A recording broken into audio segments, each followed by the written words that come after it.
Shalom, shalom, G.O.C.C family. Today we're going to be looking at several subjects listed below. The genealogy of Christ, the curse of Coniah, Jeremiah 22 and 30, what tribe was Mary from, a look into the book of the testaments of the 12 patriarchs.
People that are component of the virgin birth always go to the book of Luke, which has a different genealogy than in the book of Matthew, to claim that Mary is descendants of King David through Nathan. But what they fail to realize is that the scriptures never pointed Nathan's line to be the Messianic seed, but Solomon. Let's go into the scriptures to prove this.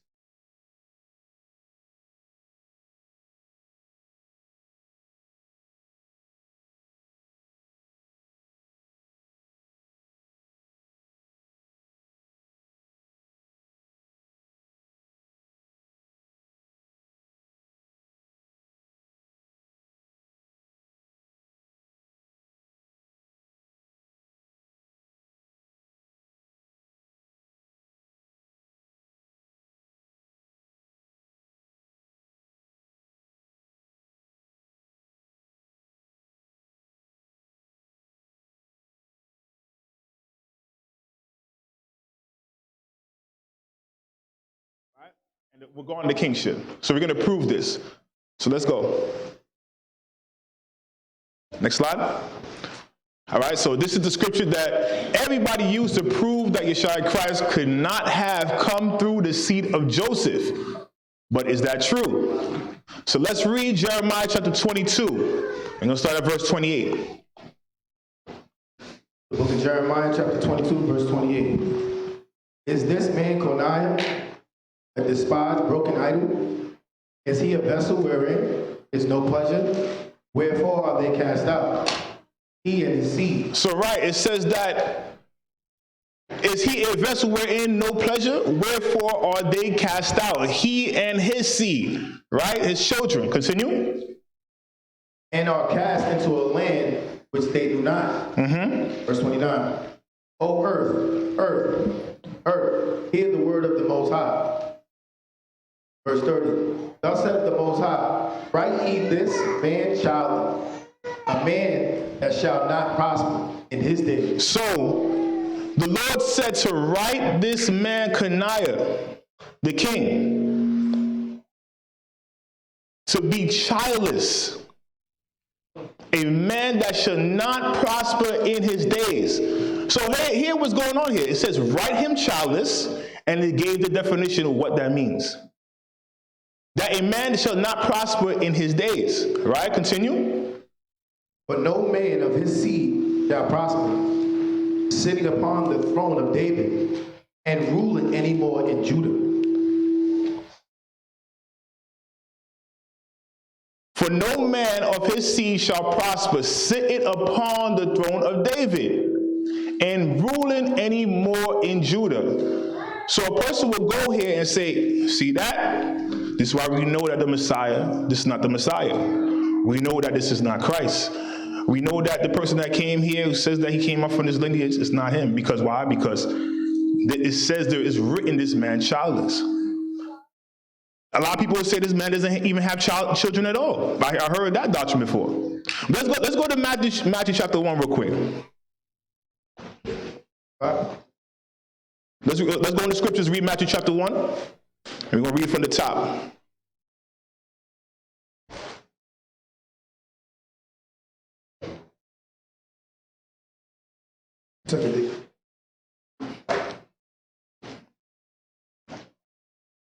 You can start. The book of St. Matthew, chapter 1, verse 1. The book of the generation of Yeshua Christ, the son of David, the son of Abraham. Verse 2. Abraham begot Isaac, Isaac begot Jacob, and Jacob begot Judah, and Judah his brethren. Verse 3. And Judah begot Phares and Zerah of Tamar. Jump down to verse 6. And Jesse begot David, the king, and David, the king, begot Solomon, and of her that had been the wife of Uriah. And Solomon begot Rehoboam, and Rehoboam begot Abijah, and Abijah begot Asa, and Asa begot Jehoshaphat, and Joshaphat begot Joram, and Joram begot Oruz, and Oruz begot Jotham, and Jotham begot Achaz, Achaz begot Ekaz, and Ekaz begot Manasseh, and begot Ammon, and Ammon begot Josiah. Josiah begot Joconiah, and his brethren about the time that they were carried away to Babylon. So what is the other name for Jeconiah? Coniah. So let's read after Jeconiah. Continue. And after they... Verse 12. Verse 12. And after they were brought to Babylon, Jeconiah begot Salathiel, and Salathiel begot Zerubbabel. So hold up. So we see here that just because it says that write this man childless doesn't mean that he doesn't have children. Right? So we see here that Coniah has begotten Salathiel and then came to Zerubbabel. And who was Zerubbabel? What was his position when he came out of Babylon? Not the priest.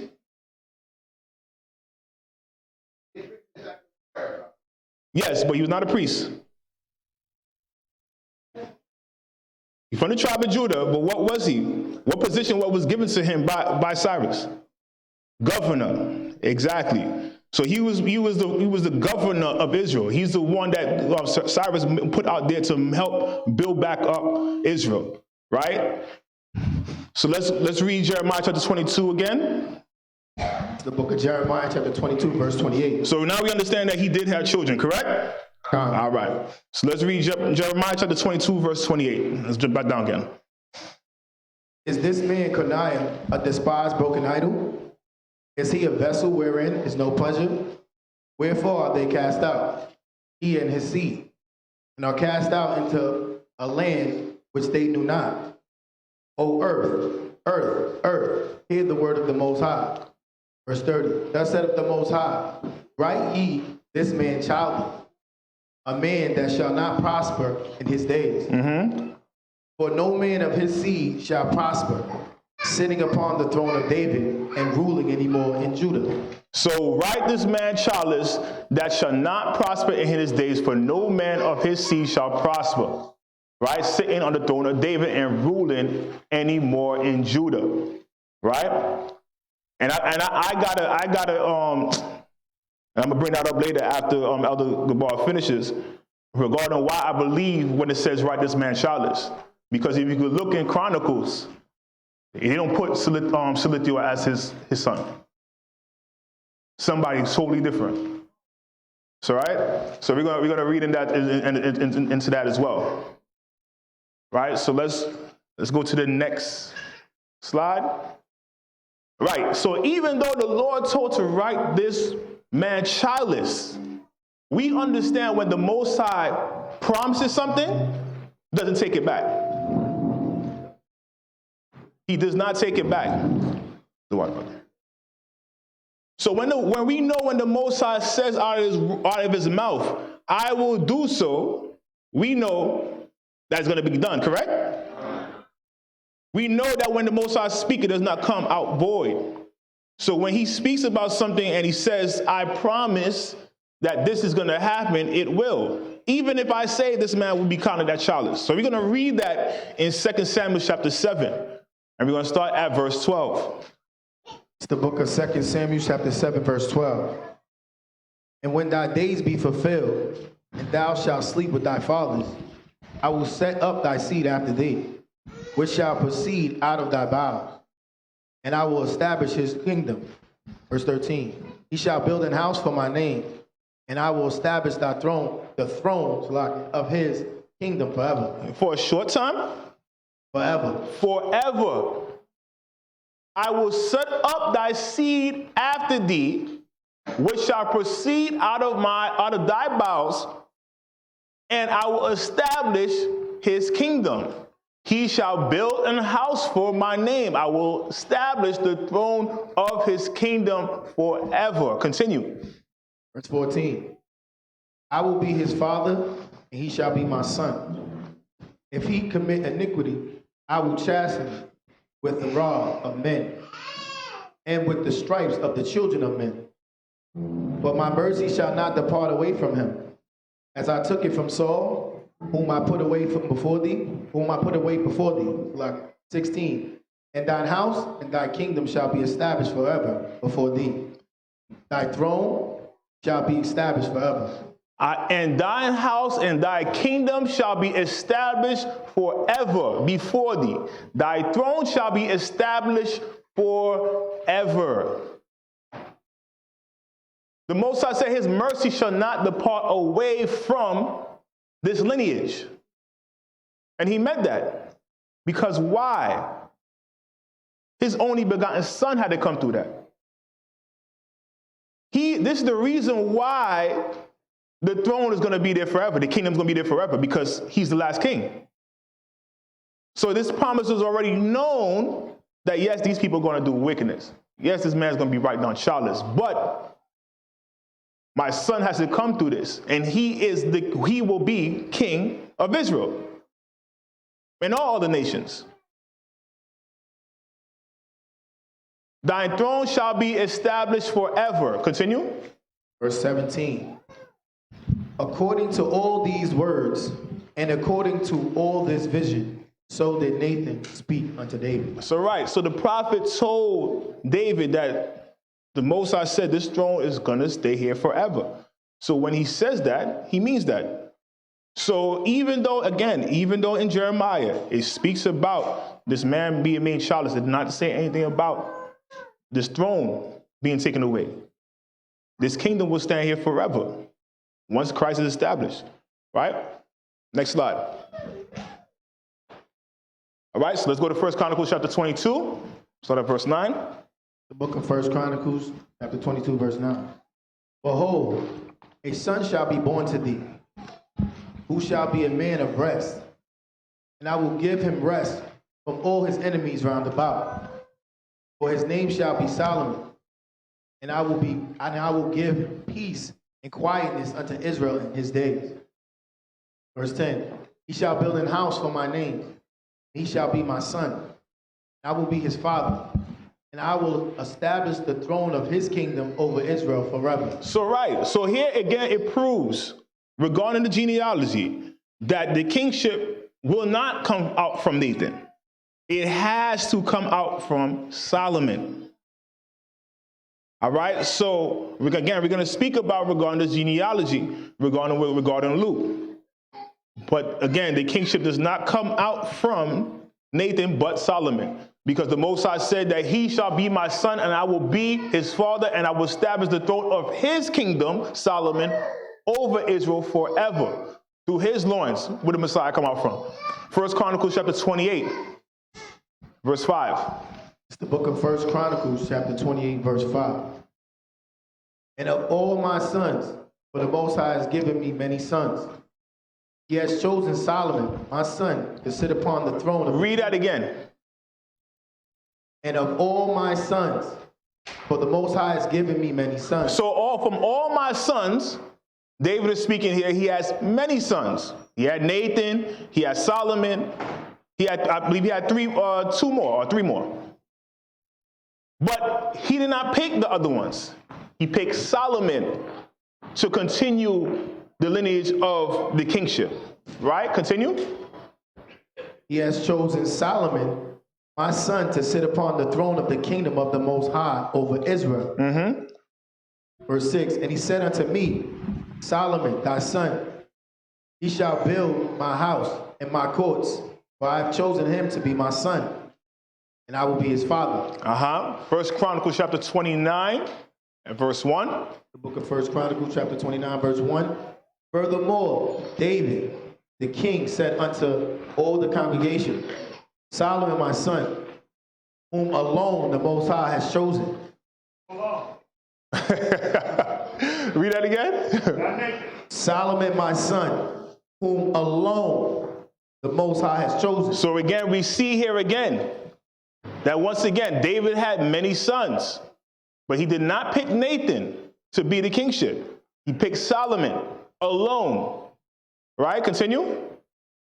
Is yet young and tender, and the work is great. For the palace is not for man, but for the Most High power. For the palace is not for man, but of the Most High that power. This you see that's going into Christ. Right? All right, so Elder Gabar is going to... Yeah. All right. So you can go to the next slide. All right, so we could clearly see that Solomon was the Messianic promisee, not Nathan. So let's read 2 Samuel chapter 12, verse 24. The book of 2 Samuel chapter 12, verse 24. And David comforted Bathsheba, his wife, and went in unto her, and lay with her, and she bare a son, and he called his name Solomon. And the Most High loved him. And the Most High loved Solomon. Solomon. So now we're going to go into now, but what about the curse of Coniah? He was a descendant of Solomon, for the Most High declared none of his children will sit in the throne of David. All right, so Elder Gabar is going to continue with the PowerPoint. All praise the Most High. All praises. Give it up one more time for Deacon Shamar. Did a great job last minute. I was running a little late. My wife doesn't feel well. She cut her finger. We had to deal with that. And it's a long story. Okay. My brother, his wife had premature birth in Chicago. I'm dealing with that. So it's just sometimes. Thank you, sir. So my apologies for being.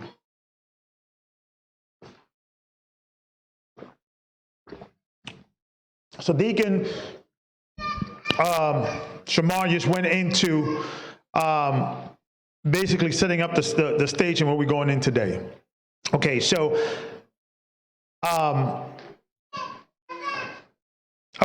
where we at? We at let me go the slide, the actual physical slide on my thing, so then I know.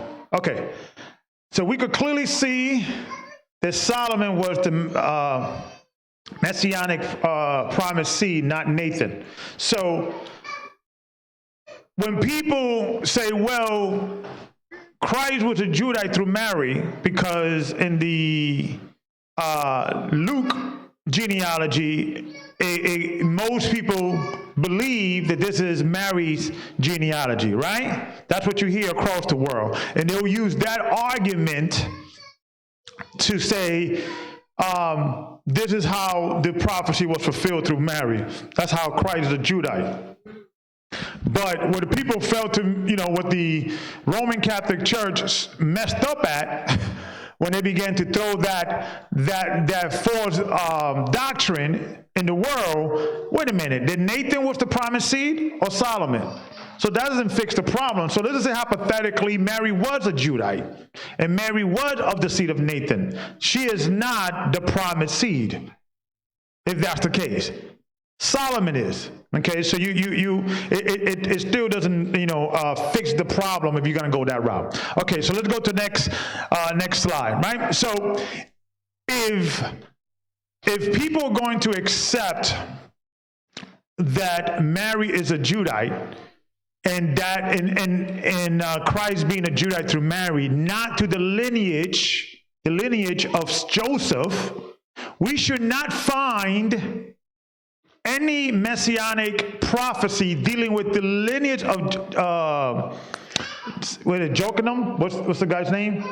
Goccnyc, dealing with messianic prophecy. We should not find after that any prophet speaking to the sons of Goccnyc saying that the Messiah is going to come out of you. We should not find anything on that. There should be no record on that. If we're going to accept that the prophecy dealing with Goccnyc was talking about that no seed will ever rule or be under the kingdom, or be a kingdom or king under Israel. We should not find any prophecy. So let's go into the book of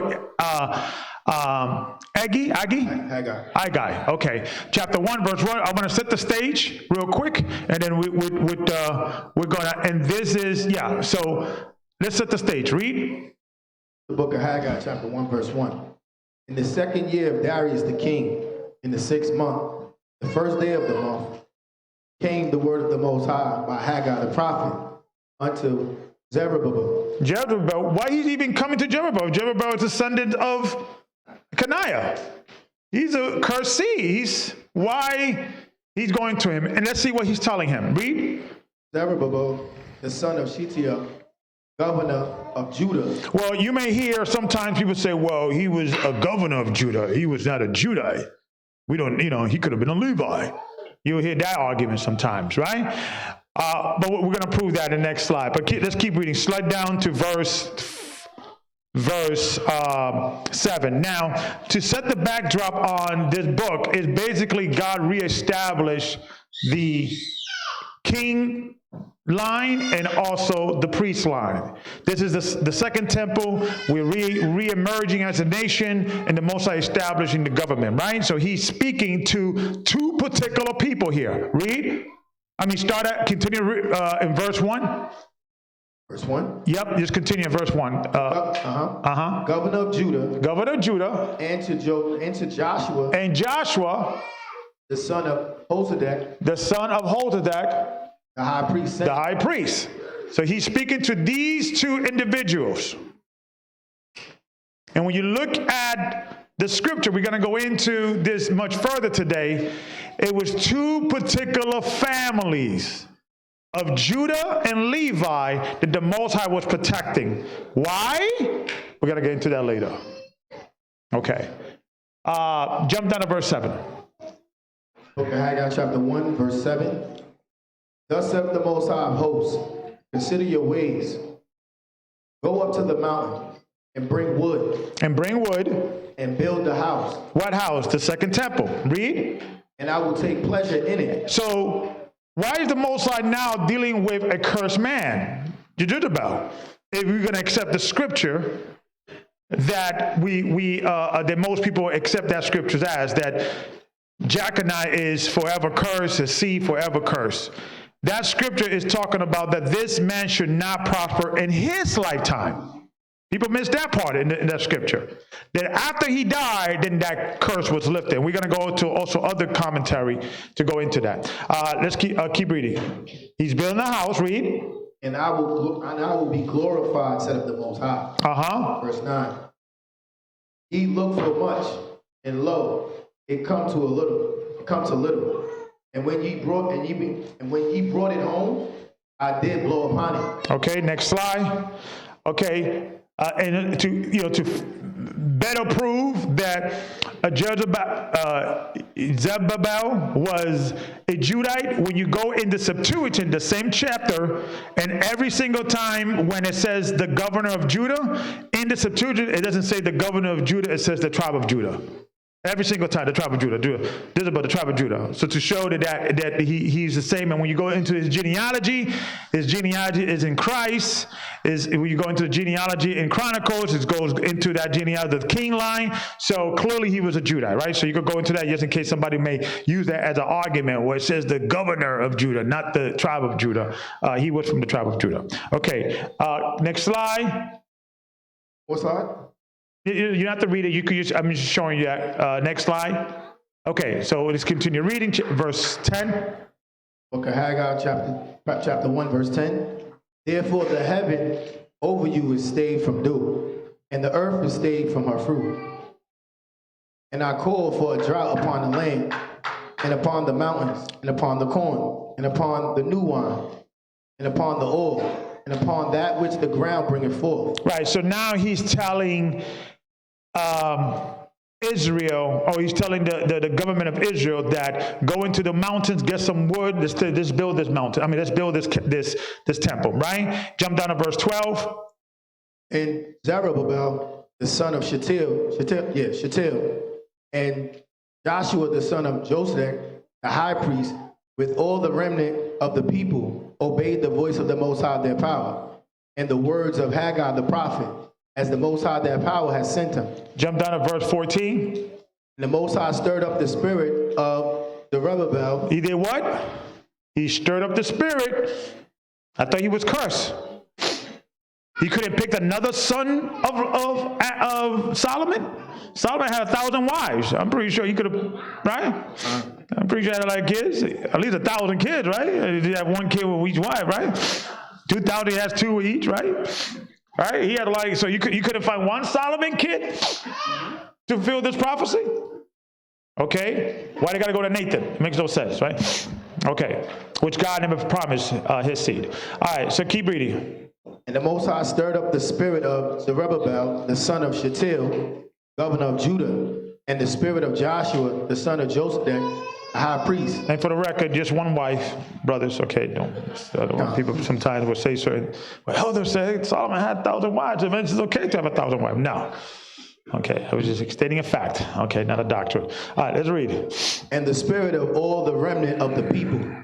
And they came and did the work in the house of the Most High of hosts. Okay, next. Power. So they did the work, they were rebuilding, right? Let's read.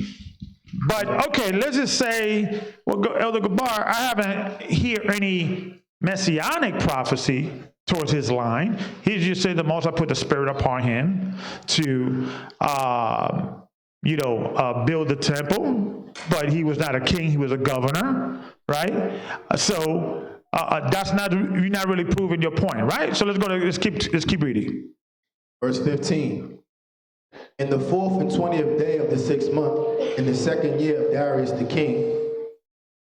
Go to the next slide. It's the book of Haggai, chapter 2, verse 1. Okay. In the 7th month, in the 1 and 20th day of the month, came the word of the Most High by the prophet Haggai, saying. Jump down to verse 4. Verse 4. And folks that are online, we do apologize. We have a new system that we're trying to fix. So, Itabiala, or whoever's in the back that's trying to fix this echo. 1 2 1 2. Okay. All right. Okay. So let's jump down to verse 4. Verse 4. Yet now be strong, O Zerubbabel. Be strong, O Zerubbabel. Right. Now, why the Most High is always focusing on these two tribes? Keep reading in this chapter. Set up the Most High and be strong, O Joshua, son of Josedek. The high priest. The two lineage. The high priest lineage and the king lineage. Now, let's keep reading because I don't want to drop the ball before we go there. Let's keep reading. And be strong, O ye people of the land, said of the Most High, and work. For I am with you, said of the Most High of hosts. According to the word that I covenanted with you when you came out of Egypt. Okay. So my spirit. Jump down to verse 7. And I will shake all nations. I will shake all nations. And the desire of all nations shall come. And I will fill this house with the glory. And I will fill this house with the glory. These are all Messianic prophecy, but I'm gonna drop the bomb. Read. Glory, said of the Most High of hosts. The silver is mine. The gold is mine, said of the Most High of hosts. The glory of this latter house. The glory of this latter house. What house is he talking about? The house of David. Because the house of David is not only Judah. The house of David is those two families uniting and establishing the order of the Most High in Christ here on earth. So that's why, remember just to prove that real quick, Andrea, go to the book of Luke. Real quick. The book of Luke. Right? Chapter. And I want you to go to, just give me 1 minute, when Zechariah was prophesying after his son was born. Right? Let me just get it real quick. Yes, Luke 1, hold on, bear with me, folks. It's Luke 1. 68, Elder? Yep, that's it. We'll start at 67 to know who's talking. Now, when you go back, he's giving praise, he's giving praise to the Most High, not because of the birth of Christ, but the birth of his son. When you read right before it, real quick,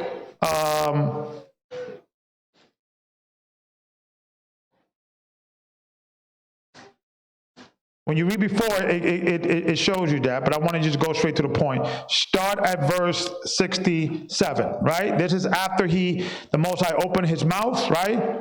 And the child, now John is born, and now he's prophesying. This is the first thing that he says. Read.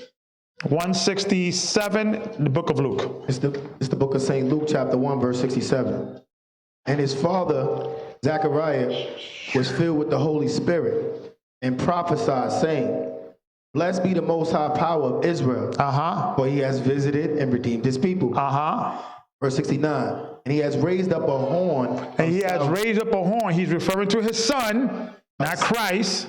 Read. Of salvation. Of salvation. For us in the house of his servant, David. So the house of David is two tribes, not one. The king tribe and the priest tribe. That's the house of David. You understand that? That's why the scripture says that I will raise up Judah first, that the house of David will not boast against.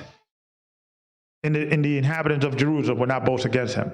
So the house of David is not necessarily means that you are of the tribe of Judah. It just means that you come from that either Judah line or priest line. That house, that establishment, that government structure, right? Okay, so let's continue reading. Let's go to the next slide. Okay, Aggie 2:18. The book of Haggai, chapter 2, verse 18.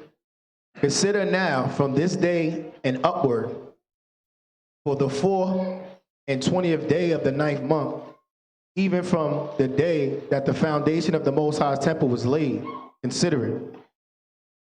Is the seed yet in the barn?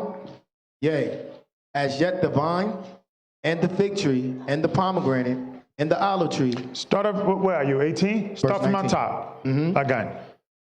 This is the book of Haggai, chapter 2, verse 18. Consider now from this day and upward, from the 4th and 20th day of the 9th month. So now, and this, this is what most scholars, and we're going to go into the commentary, go into when this curse was lifted from this way forward.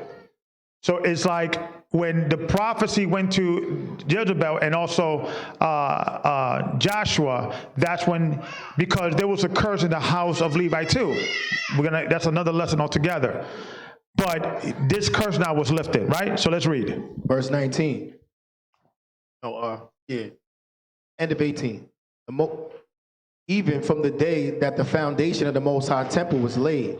Even for the lay of the Most High's temple was laid. Consider it. Okay, now consider it, right? Now it's kind of revamping what has happened in the past. Jump down to verse 21. Verse 21. Speak to Zerubbabel, governor of Judah, who's saying, also a Judite, of the descendant of Christ, read. Saying, I will shake the heavens and the earth. I will overthrow the throne of kingdoms, and I will destroy the strength of the kingdoms of the heathen. Did this happen in the second temple? So this is a messianic prophecy, right? But he's going to do it through who? Let's read. And I will overthrow the chariots and those that ride in them and the horses and their riders shall come down. That's a future prophecy, right? Keep reading. Everyone by the sword of his brother. Verse 23, in that day, future prophecy, set up the Most High of hosts. Set the Most High of hosts. I will take thee, O Zerubbabel. I will take thee, O Zerubbabel. Read. My servant. My what? My servant. My what? My servant. I thought he was cursed for life. Teach. Read. The son of Shealtiel. Set up the Most High. And I will make thee as a sign. I will make thee, you, as a signet. A sign. Signet. Come on. For I have chosen thee. I have what? I have chosen thee. I have what? I have chosen thee. Come on. Set up the Most High of hosts. So what's going on here? So these are scriptures you would go to say this is how the scriptures was lifted. It was only through the lifetime of Goccnyc. That's it. After Goccnyc died, that curse was lifted. Okay, he was not prosperous in his days. None of his child, his seed, will sit in the house of David, or will sit in the throne of David. Next slide. You want more? Okay, let's give you more. All right. We in Zechariah chapter 4, verse 4. Let's start. It's the book of Zechariah chapter 4, verse 4. And the angel that talked with me came when you again. read Haggai and Zechariah closely, is prophesizing on those two seeds. We're going to go into that. Read. And the angel that talked with me came again and waked me, as a man that is waking out of his sleep. Verse 2. Jump down to verse 6. 6. Then he answered and spake unto me, saying. And I want everybody to go home and read Zechariah and Haggai thoroughly tonight or tomorrow or when you get up, whatever, and do some homework and really look at it real closely, because it's just a lot more there in regards of rekindling those two tribes. Okay, read. Verse 6, book of Zechariah chapter 4, verse 6. Then he answered and spake unto me, saying, This is the word of the Most High unto Zerubbabel, saying, Not by might, nor by power, but by my spirit. But my spirit, Lord. Why he's prophesying to this cursed man? What's going on? Right? Come on. Of the Most High, power of hosts. Verse 7, Who art thou, O great mountain? Before Zerubbabel, thou shalt become a plain. Thou shalt do what? Become a plain. A plain, read. Meaning a foundation, read. And he shall bring forth the headstone. The headstone. The cornerstone. The offended, right? And he shall bring forth the headstone thereof with shoutings, crying, Grace, grace. Grace. Unto it. Who brought grace? Christ. Who's the stone? Christ. Messianic prophecy. Next slide. Book of Zechariah chapter 4, verse 8. Moreover, the word of the Most High came unto me, saying, The hands of Zerubbabel have laid the foundation of this house. Come on. The house of David. His hands shall also finish it. Meaning Christ is going to finish it, but he's the descendants. Come on. And thou shalt know that the Most High of hosts has sent me unto you. Jump down to verse 10. Verse 10. Who has despised the day of the small things, the day of small things, but they shall rejoice and shall see the plummet in the hand of Zerubbabel. The plummet's like a working tool, right? Read. With those seven. With those seven. What is he talking about? Read. Because prior to that, he saw, Zechariah saw a prophecy of 7 candlesticks, right? Read.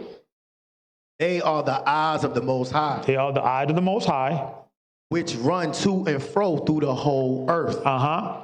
Verse 11. And I believe that's a connection with Revelation, because the 7 candlesticks represent the 7 churches, the angels and all that. Yeah, so that's a whole lesson altogether. Let's read. Verse 11. Then answered I and said unto him, what are these 2 olive trees? These 2 olive trees. Upon the right side of the We're going to go into that. Who are these 2 olive trees? Right? And upon the left side thereof. Okay, 13, jump down. Verse 13. And he answered me and said, knowest thou not what these be? And I said, no, my Lord. Then said he, these are the 2 anointed ones. The word anointed means what in Hebrew? What's it, how it's pronounced? Right. 2 Messianic? These are 2 Messianic? What is this talking about? Next slide. Okay. Commentary. Jewish encyclopedia about Joachim, the guy who got cursed. Let's see what they say. Joachim or Goccnyc, sad experiences changed his nature entirely. And as he repented of the sins which he committed as king, he was pardoned by the Most High, who revoked the decree to the effect that none of his descendants should ever become king. Jeremiah 30. He became the ancestor of the Messiah. He what? He became the ancestor of the Messiah. He what? He became the ancestor of the Messiah. So even scholars understood that this was a temporary situation, right? Read. It was especially his firmness in the fulfilling the law that restored him to the Most High's favor. He was kept by Nebuchadnezzar in solitary confinement, and as he was therefore separated from his wife, the Sanhedrin, which had been expelled with him to Babylon, feared that at the death of this queen, the house of David would become extinct. Okay, next slide.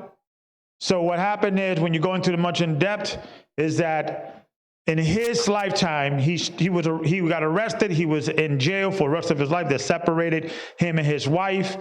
All his house got dismantled and things like that. But after he died, the Most High began to raise that house.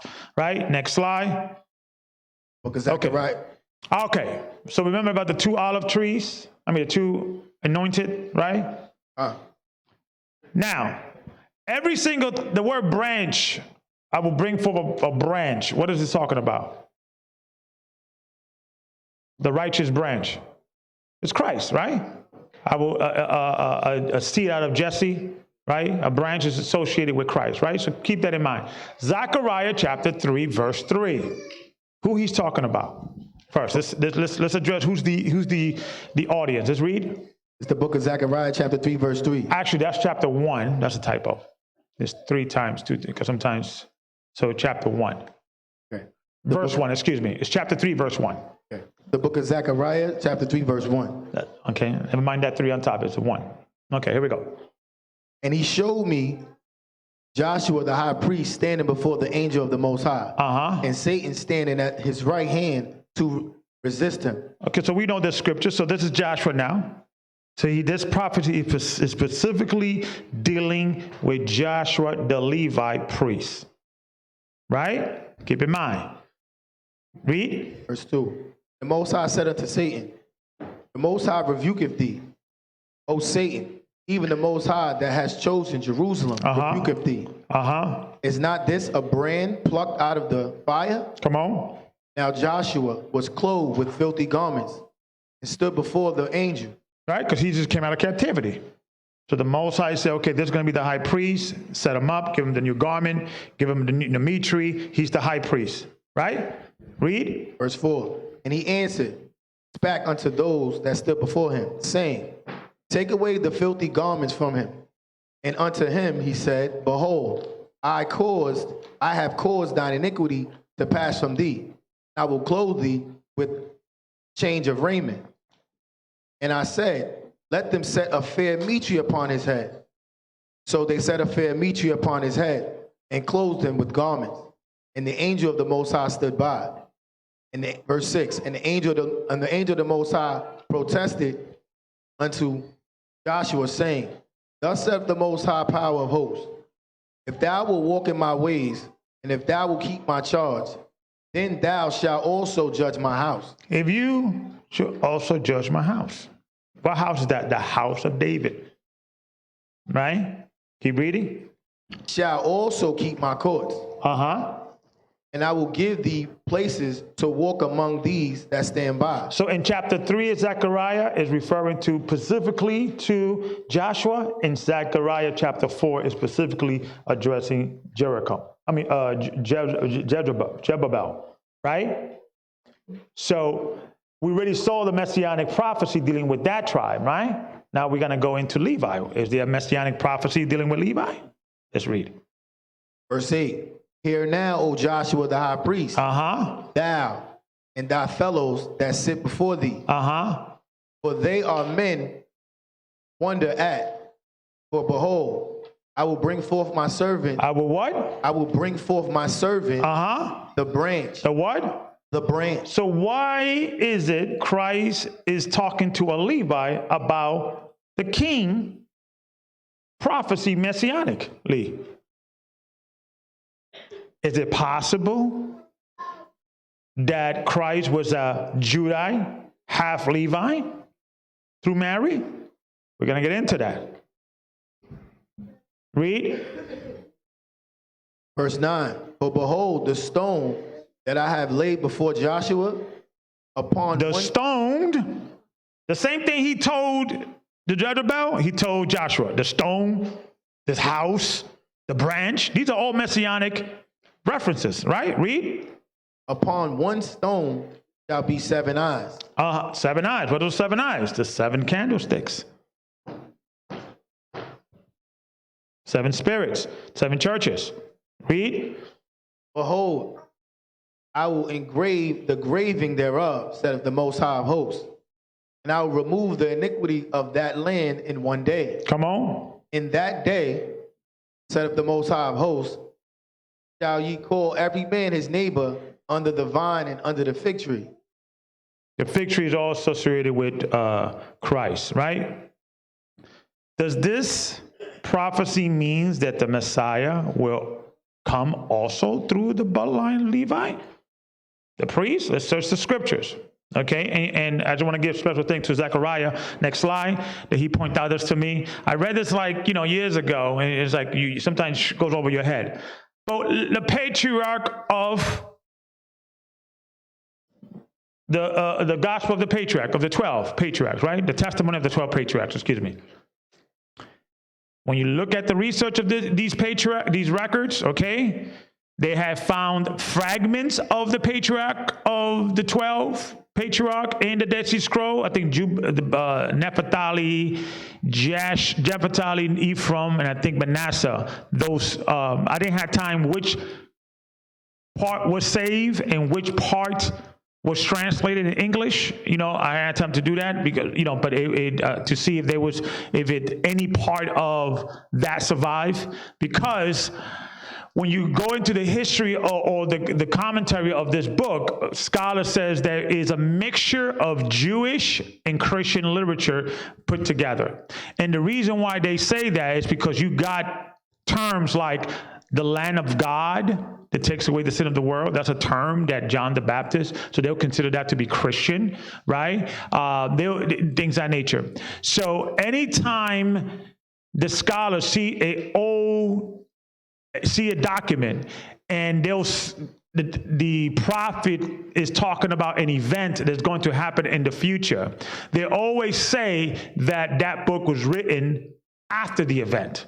And the reason why, because most of the scholars are atheists, they're not really Christians, they're just scholars, and they never say this could never have been a fact that Daniel prophesied the destruction of Babylon. So it must have been written after the fact. So when they see what they deem to be Christian literature, like the Lamb of God, right? I mean, when people forget, John was a Hebrew. So the Lamb of God is a Hebrew term. So there's no way that term could have been found in older documents. But so that's how they kind of view this thing. So just take in consideration in regard to that, right? But they do say that it's older, like 200 years before Christ. They estimate like 200 years before Christ, or 100 years after Christ. They estimate those two kind of those two dates. Now, I do believe that the Catholic Church did try to insert some of these things in these records, but you could clearly point them out, right? So we're going to first start with Judah. I wanted to start with Judah because this scripture, this verse blew my mind. I was like, now I get it, what was going on in the Old Testament and in the New Testament. Let's read it first, right? So let's go to the testimony of Judah. Let's read. The testament of Judah, the fourth son of Jacob and Leah. Verse 21. And now, first one. And now, my son, I command you, love Levi. Love Levi. That ye may abide, and exalt not yourselves against him, lest ye be utterly destroyed. For to me, the Most High gave the kingdom. So this is Judah said, to me, or to us, the Most High gave the kingdom, read. And to him, the priesthood. But unto Levi, the priesthood, read. He set the kingdom beneath the priesthood. He set the kingdom beneath the priesthood. That's why when the Most High told Israel, if you set a king before you, make sure the law is near him. Who knows the law? The Levi. So the Levi was actually more important and had more authority than the king. Samuel, remember when what's his name? Saul didn't kill the Edomites, right? And the Amalek, right? And then when Samuel went there with full authority, and he was a king, right? All the prophets chastising King David. Didn't the Most High give you all this riches while you took this man's wife? He was above. The prophets are above the kingship. But get this out. Check this out, right? Check this out. Keep reading. To me, he gave the things upon the earth. To him, the things in the heavens. In the heavens, right? So the kingship was more dealing with administrative things. But the law is Levi. So Judah could not override Levi in regards of a law. But Judah was more dealing with administration stuff. Okay, let's take, the battles and go to war and how to deal with this. But he was checking with the Levi. Hey, it's okay for us to go to war? Okay, good. Who's in charge? Levi. We talk about Judah, the head tribe and all that, but was Levi always the head tribe in the Old Testament?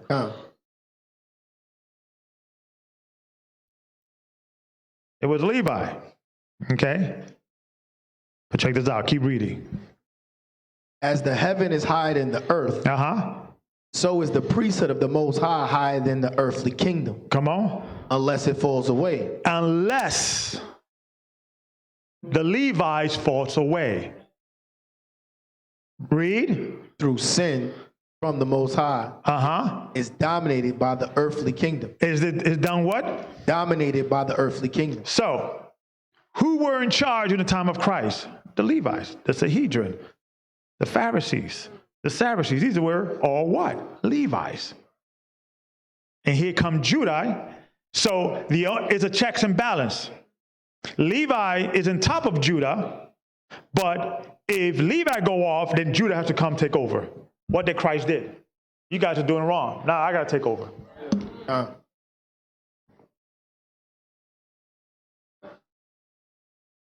So it's a checks and balance. See that? Now, if Judah goes off, like he was going off in the Old Testament, who was correcting Judah? Levi. You guys understand that? Okay. Next slide.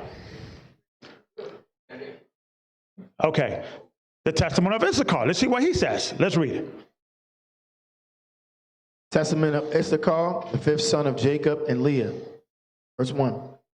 Keep therefore, my children, the law of the Most High, and get singleness, and walk in the godlessness, not playing the busybody with the business of your neighbor. Right. So, Issachar, we all know he was a man that was like, he's minding his own business, he just do the work, and the Most High blessed him. Jump down to verse 6. Verse 6. Whose fruit are raised by toil. For our father Jacob blessed me with the blessings of the earth and of first fruits. And Levi and Judah were glorified by the Most High, even among the sons of Jacob. For the Most High gave them an inheritance, and to Levi he gave the priesthood, and to Judah the kingdom. All right, so I want you to stay with me. So there were all the patriarchs, when you read all the testimony, they were focusing on three things: how they mistreated Joseph and how the Most High judged him because of that, and to stay close to Levi and Judah, because these two tribes are special. Why? Because we always hear Judah. But why in the testimony of Levi, of the patriarch, stays close to these two tribes? Let's read. Next slide. Now, the part that is green and it's italics, those the part that was added much later by scribe. And these are the part what I believe that the Roman Catholic Church, these are Christian narrative. Okay, so just be mindful of that.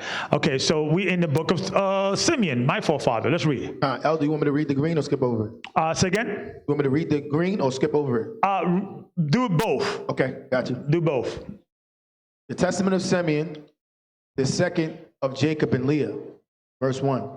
And now, my children, obey Levi and Judah.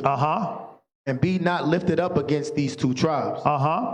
For from them shall arise unto you the salvation of the Most High. For the Most High shall raise up from Levi as it were a high priest, and from Judah. For the Most High will raise up Levi as a high priest. Read. And from Judah as it were a king. As we were a king. Read. So it says the Most High. Read. Start from 2 again. From them shall arise unto you the salvation of the Most High. That's a Messianic prophecy. Read. For the Most High shall raise up from Levi as it were a high priest. As we were a high priest. And from Judah as it were a king. He shall save all the race of Israel. Read God and man. Read the whole thing. Then we're going to go back and forth. God and man. You could clearly see that's a Christian thing, because there was always an argument. He was fully God, fully man, and right. But that was added much later. Read. He shall save all the Gentiles and the race of Israel. Right. So you could clearly see that somebody was playing with the pen here. So let's remove the green stuff. Right. What the scripture says. Start with verse 2. From them shall arise unto you the a smarter guy will put the race of Israel and the Gentile, right? They're like, all the Gentile, and Israel too, Okay, yeah, all right. Let's read without the green. Come on, give me the yellow and white. From them shall arise unto you the salvation of the Most High, for the Most High shall raise up from Levi as it were a high priest, and from Judah as it were a king. He shall save all the race of Israel. You see that? That's the Jewish text. The green is the Christian's text, right? If you want to be scholastic, right? All right, so let's go to the next slide. The book of Dan, testimony of Dan. The testament of Dan, the seventh son of Jacob and Bilhah. Go straight to the verse 10. Okay. And there shall arise unto you from the tribe of Judah and of Levi the salvation of the Most High. Now this is interesting, because in this version, it doesn't even mention Judah. That was added much later. So remove that. Verse 10. And there shall arise unto you from the tribe of Levi the salvation of the Most High. Come on. And he shall make war against Belial. Who's going to make war against Belial? Isn't that Christ? Who's Levi in his family? I wonder who. You shake enough people, the Levi will come out, right? Shake enough Christ's family, a Levi would stick out, right? So keep reading. And execute an everlasting vengeance on our enemies. And the captivity shall he take from Beliar the souls of the saints. Come on. And turn disobedient hearts unto the Most High. This is all Christ. Come on. And give to them that call upon him eternal peace. Eternal peace. And the saints remember that word, eternal peace. I want to go back to that. Let's read. Verse 12. And the saints shall rest in Eden. And in the new Jerusalem shall the righteous rejoice. And it shall be unto the glory. This whole thing is not dealing with Judah. It's dealing with Judah and Levi. It's just dealing with Levi. But they just added to Judah because it was understood it was those two, because when they read all the other testimonies, it was always Judah and Levi, right? Okay. Exactly, right? So jump down to verse 13. And no longer shall Jerusalem endure desolation, nor Israel be led captive. That's future prophecy. We're still in captivity, right? Jerusalem is still enduring in desolation, right? Read. For the Most High shall be in the midst of it, living amongst men, and the Holy One of Israel shall reign over it, in humility and in poverty. And he who believeth on him shall reign amongst men in truth. He that believeth in him shall run among men. What's that scripture in Revelation that says that he that endures to the end, to him I will give him the nations to rule over them? Okay. So there is no such thing as Jewish text versus Christian text. Christian text is Jewish text because they were Hebrews. Everything that you can find in the New Testament is a quote that you can find in the book of Enoch. You can find it in the patriarch. You can find in the Dead Sea Scrolls, because they were using a continuation of Messianic prophecy. They were confirming Old Testament in the present. So just because you cannot find a statement in the 5 books of Moses, it doesn't necessarily mean that it's not a Hebraic thought. Okay, and scholars are now changing their minds in regards of that. They and things of that nature. We got to go beyond just the 5 books of Moses, because you got records. There has been you got records in the book of Moses that you cannot find, like the book of Jubilee. I mean, the book of Jasher, the Gad the Seer, the book of War. What are these books? Is those quote that John the Baptist and Paul and Christ was quoting? Could it have been there? Enoch, right? All right, Nephtali. Let's get started. All right, and where we at? We're in Dan. Okay, next slide. Let's go to which tribe? Nephtali. Let's go. Testament of Naphtali, a son of Jacob and Bilhah. Verse 1. And lo, my children, I have shown unto you the last times how everything shall come to pass in Israel. Do ye also therefore charge your children that they be united to Levi and to Judah. Be united to Levi and Judah. That what? The house of David. Now you have a greater clarification when you have certain of the northern tribe, when there was a split, like Tobit, who was of the tribe of Naphtali. He must have remembered this scripture and said, you know what, I'm not going to go with the northern tribe. I'm going to go to Judah, the house of Judah, the house of David. And he sided with that side. Anna, the prophetess of the tribe of Asher, she sided with Judah. She must have read this. See that? Read. For through them shall salvation arise unto Israel. Come on. And in them shall Jacob be blessed. For through their tribes shall the Most High appear. Through their tribe, the Most High shall appear. Because the word God, it's Christ, is part of the what? The Godhead. To their tribe, the Most High shall appear. Come on. It's telling you right there. Read. For through their tribe shall the Most High appear, dwelling among men on earth. Come on. To save the race of Israel. And to gather together the righteous from among the Gentiles. And I believe that too. I don't believe that's a Christian text. I will gather those besides that I have of the outcasts of Israel, right? I think Isaiah 56, 58, right? Next slide. Joseph, let's see what he said about the tribe, right? Jump down to verse. Now, this is interesting. This is interesting.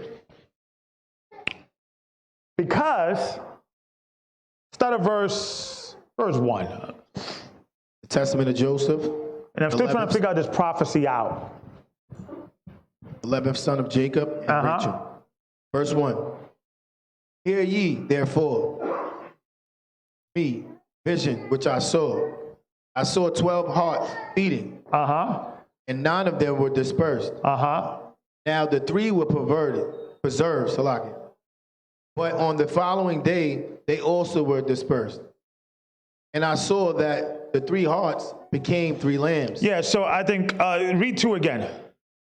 I saw 12 hearts feeding, and 9 of them were dispersed. 9 were dispersed.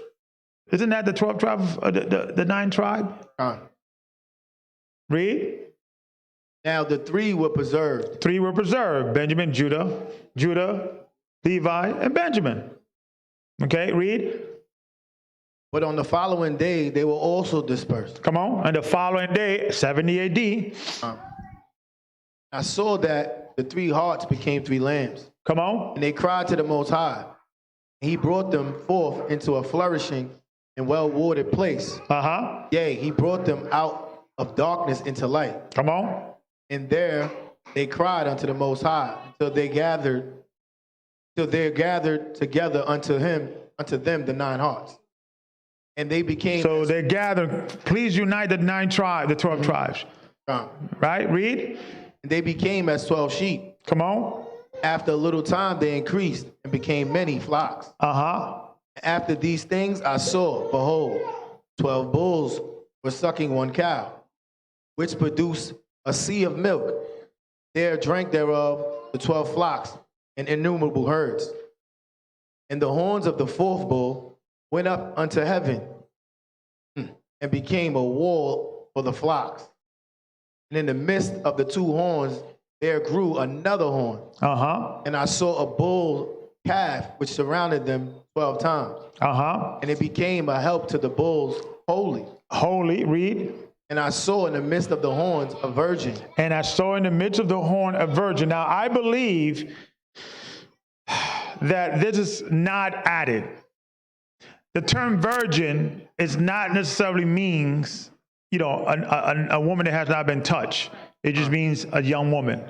So, behold, a young woman will have a child was actually a prophecy in the book of Isaiah. So, we should not be afraid of that. That one of the prophecy of Christ, this is deep. I think it just came to me. Every single time you have a prophet coming, what is the number one thing that is famous for to prove that there's something special about this child? Okay, Abraham. What was the miracle of Abraham and Sarah? Sarah was what? Barren. Had a child. Isaac entreated the Lord for his wife because she was what? Barren. Right? So when you go into Samuel, his mother, remember his father had 2 wives, but one he had children with, and the other one, Hannah, was mourning because she couldn't have a child, and boom, the Most High opened a womb. So I believe that the prophecy of the Messiah come through a young woman, that the prophecy would not come through a barren woman. So if a Messiah or a person is claiming to be the Messiah and he's using my mother was barren and it was a miracle because she prayed and then I came forth and that's evidence that I'm a special person, thus the Messiah, that's not how the prophecy will come. A young woman must have him. You understand that? So it's not that that's significant too. That was also part of the prophecy. So if you was an old lady, excuse me, sisters, a mature woman, and you had a child, and it was a miracle, that would disqualify you. to say, okay, this could be a prophet, he could be someone special, the Most High is working with this son or daughter, but clearly he does not qualify to be a Messiah because it was prophesied, behold, a young woman will have a child. Okay, all right, so keep reading. Read verse 8 from the top. And I saw in the midst of the horns a virgin, wearing a many-colored garment, and from her went forth a lamb. And from her came from the lamb, right? Mm-hmm. So skip the green part. Got you.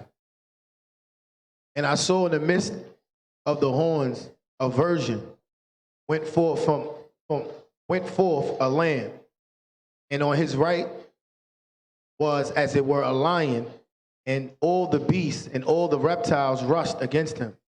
And the lamb overcame them and destroyed them. And the lamb overcame them.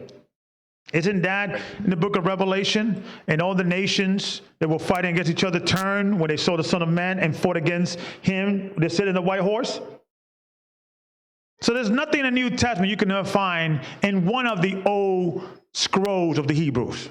All right, let's read. The land overcame them and destroyed them.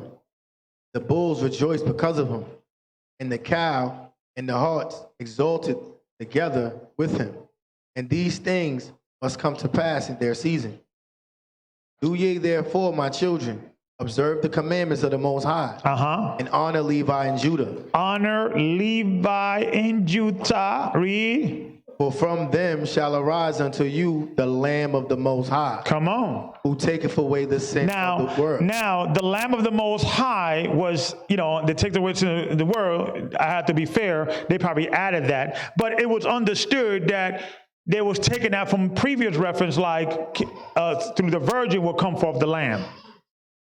Okay, read. Read it again.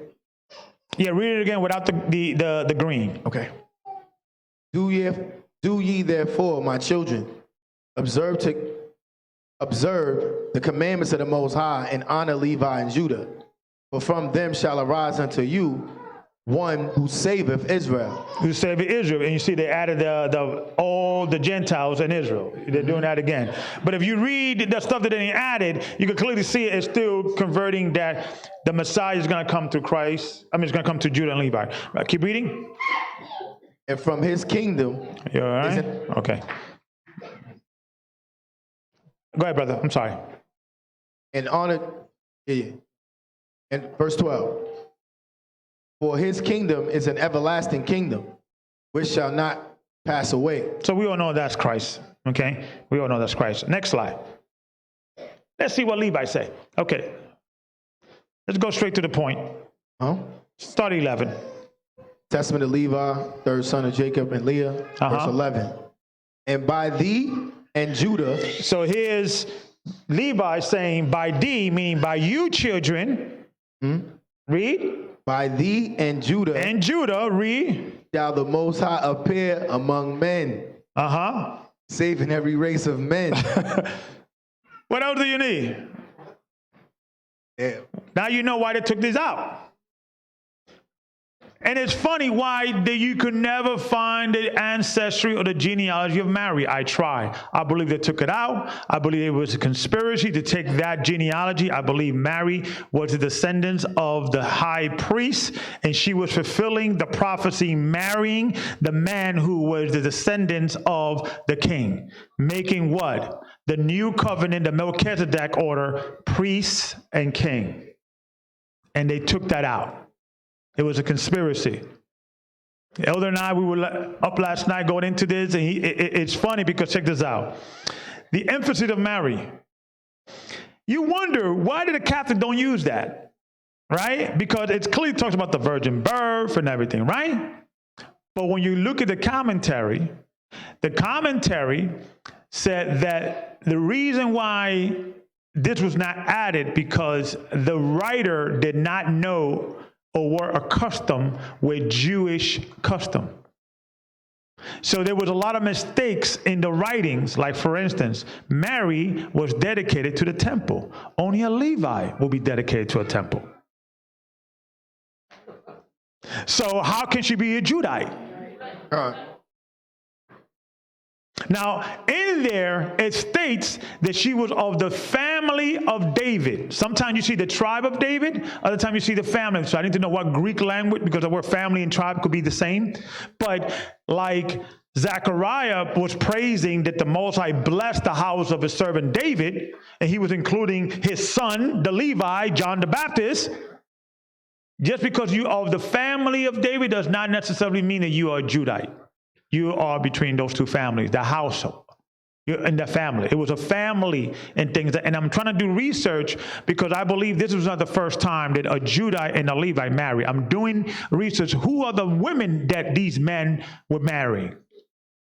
Were they Levite? Well, this is something that the family was saying, okay, we know through us the Messiah must come Judah, king and priest. We have to stick together.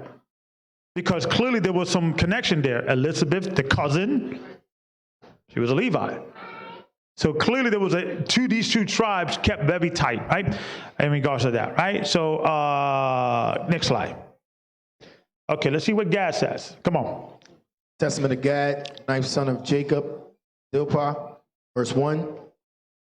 Do ye also therefore tell these things to your children, that they honor Judah and Levi, for from them shall the Most High raise up salvation to Israel. Okay, next slide.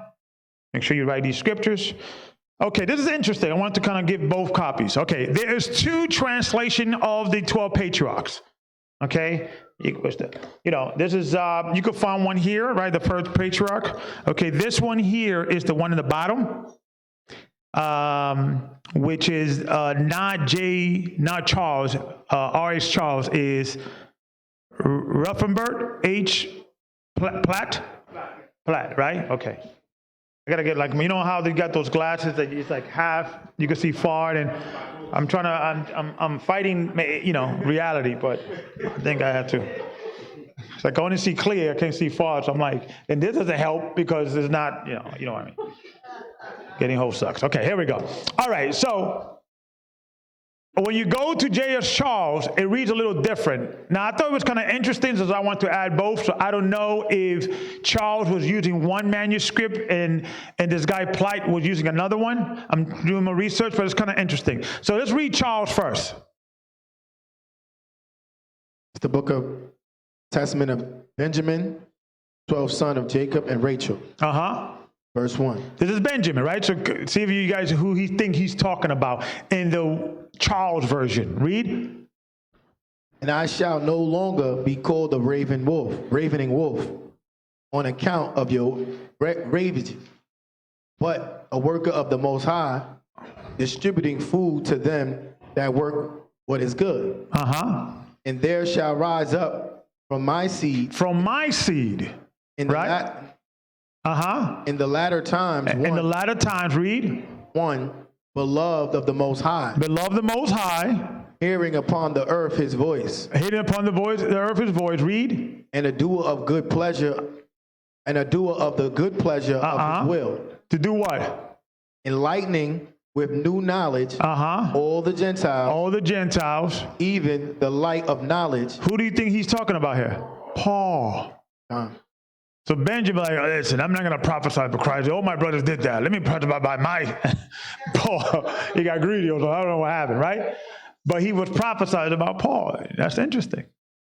That's profound. But on the other version, it reads a little different. So I'm doing research which they probably was using two different manuscripts, okay? And maybe you have to kind of mix them together. I don't know. I'm doing research, but this reads a little different. Read.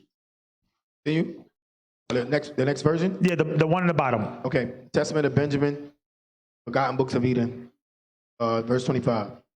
And I shall no longer be called a raven wolf on account of your ravages, but a worker of the Most High, distributing food to them that work what is good. And there shall arise in the latter days one beloved of the Most High, of the tribe of Judah. See, now in this verse, it doesn't say of my own seed, but it says of the tribe of Judah. Read. And Levi. A doer of his good pleasure in his mouth. Okay, so Which one is the accurate one? I'm still doing research, and why is two different? I'm still doing research. I just thought it was interesting that there's two versions, but both of them are correct.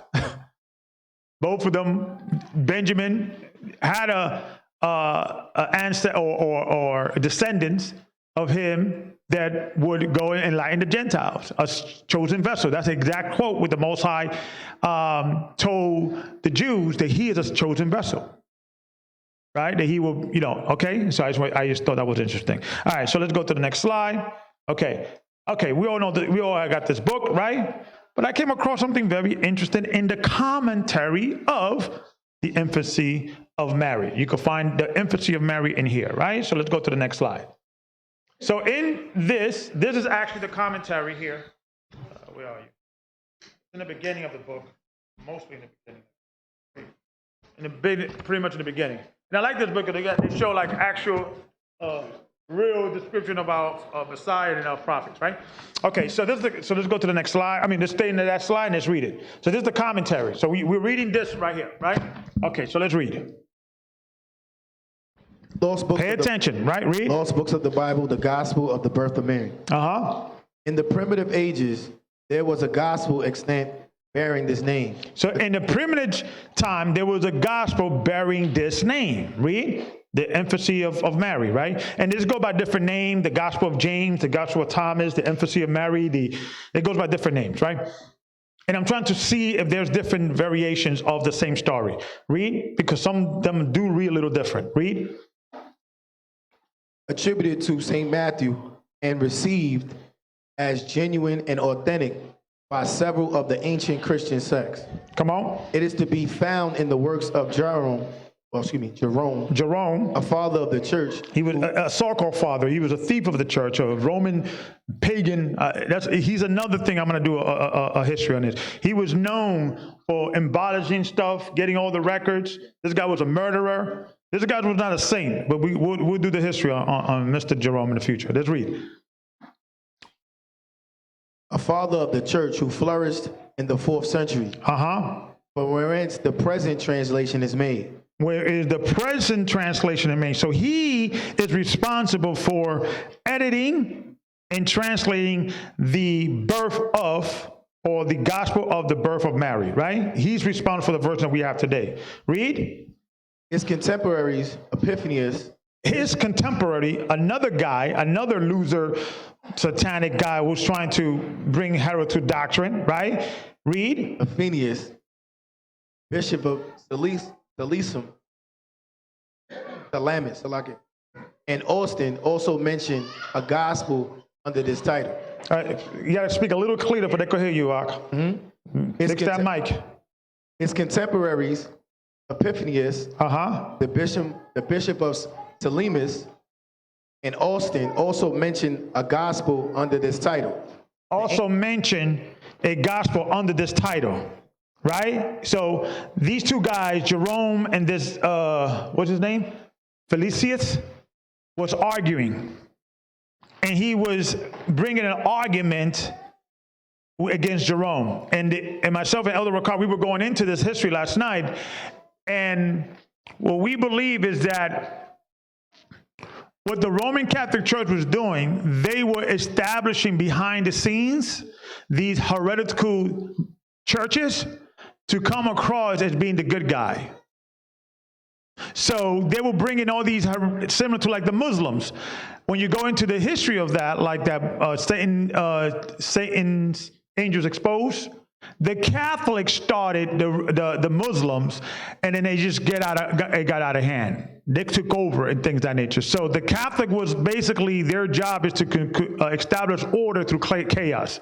So these guys, what we believe, and we're doing research, all these arguments were, they were plays, they were sets, stage, to give the impression that people like Jerome and the Catholic Church was preserving the true doctrine of Christ, right? So let's read. So you had two heretics arguing. Just keep that in mind. Read. The ancient copies differed from Jerome's. This ancient copy differed from Jerome's, the one that Jerome has. Why? Read. For from one of them they learned Faustus, a native of Britain, who became bishop of Riaz in Provence, endeavored to prove that Christ was not the Son of the Most High till after his baptism. So this guy, he was arguing and with Jerome and said Christ could not have been called the Son of God after his baptism. That's the doctrine that Bert Herman is teaching, that Christ was a regular man and he became the Son of God, okay, in his baptism days and things that he didn't pre-existed, right? So this is probably a guy that was believing that. And he was using another version that Jerome did not have of the infancy of Mary to prove this point. Read. And that he was not of the house of David and tribe of Judah. And tribe of Judah. Read. Because according to the gospel, he cited the virgin herself was not of this tribe. Was not of this tribe, but what tribe? But of the tribe of Levi. Of the tribe of Levi. So let me explain. You had two knuckleheads arguing. They had different version of the same book. And this guy was saying, well, if you're going to say that Christ was a Judah on his day and he was the Son of God and he fulfilling all of that and things of that nature, because they believe that Christ married and Joseph was not the biological parents of Christ, that he came as a spirit and masqueraded himself as a man. That's why in the session of Isaiah, he said that he hid himself by drinking his mother's milk to appear as human or flesh and things of that nature. So that doctrine was going on. But I believe the Catholic Church began to start that doctrine. Okay, you start the Messianic doctrine. You start this doctrine. You start the you understand? And I come as a good guy defending the gospel. So when people are writing and reading this history, they think, oh, Jerome was a good guy. But order through chaos. That's what they were doing. Okay? Keep reading. Her father being a priest of the name of Goccnyc. And see, this is funny because it's well recorded that Goccnyc and Anna was the parents of Mary. Why is people now saying that Eli in the book of Luke is the father of Mary? Well, we don't know, but all experts and PhD are saying, if you're a PhD, didn't you read the commentary of Eusebius? If you're that smart, it's a conspiracy, guys. That's what it is. It's a conspiracy. They want to keep a dogman doctrine, and they don't want to deviate from the dogman doctrine, right? He was of the priest. Y'all can read. It was likewise from this gospel that the sect of the Coloridians. Another bunch of nincompoops running around worshiping Mary. Read. Established the worship and offering of matchet bread and cracknels or fine wafers as sacrifices to Mary, whom they imagined to have been born of a virgin, as Christ is related to the canonical gospel to have been born of her. You see that? So there was all kinds of mess. That's why you can't trust these church fathers. There was only a few of them, Polycarp, there was a few of them that would still hold on to that old doctrine, but the majority of them was coming up with all kinds of different doctrines, right? Okay, so I just want to just drop that real quick. Let's go to the next slide. See what we got here. Okay. Was there a Messianic line of Levi? Was there a Messianic line of Levi? We don't know. We're doing research. But I read this. Let's see what it says. Now, let me get the backdrop. This is Numbers 25. This is the sons of Levi. They began to go off. And you have one of the sons of Eliphaz. He did a righteous thing, and this is what the Most High promised him. Read. Let's start from on top. The book of Numbers, chapter 25, verse 1. Israel abode in Shittim, and the people began to commit whoredom with the daughters of Moab. And they called the people unto the sacrifices of their gods, and the people did eat and bow down their gods. So the Moabites, and to worship their gods. So the Moabites used to send their women to seduce the men. Hey, want to dance with me?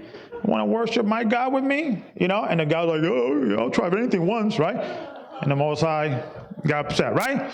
So that was a thing that they used to do a lot, right? So Israel went off, verse 3. And Israel joined himself unto Baal Peor. And the Peor, anger of the Most High was kindled against Israel. And the anger of the Most High was kindled against Israel. Read.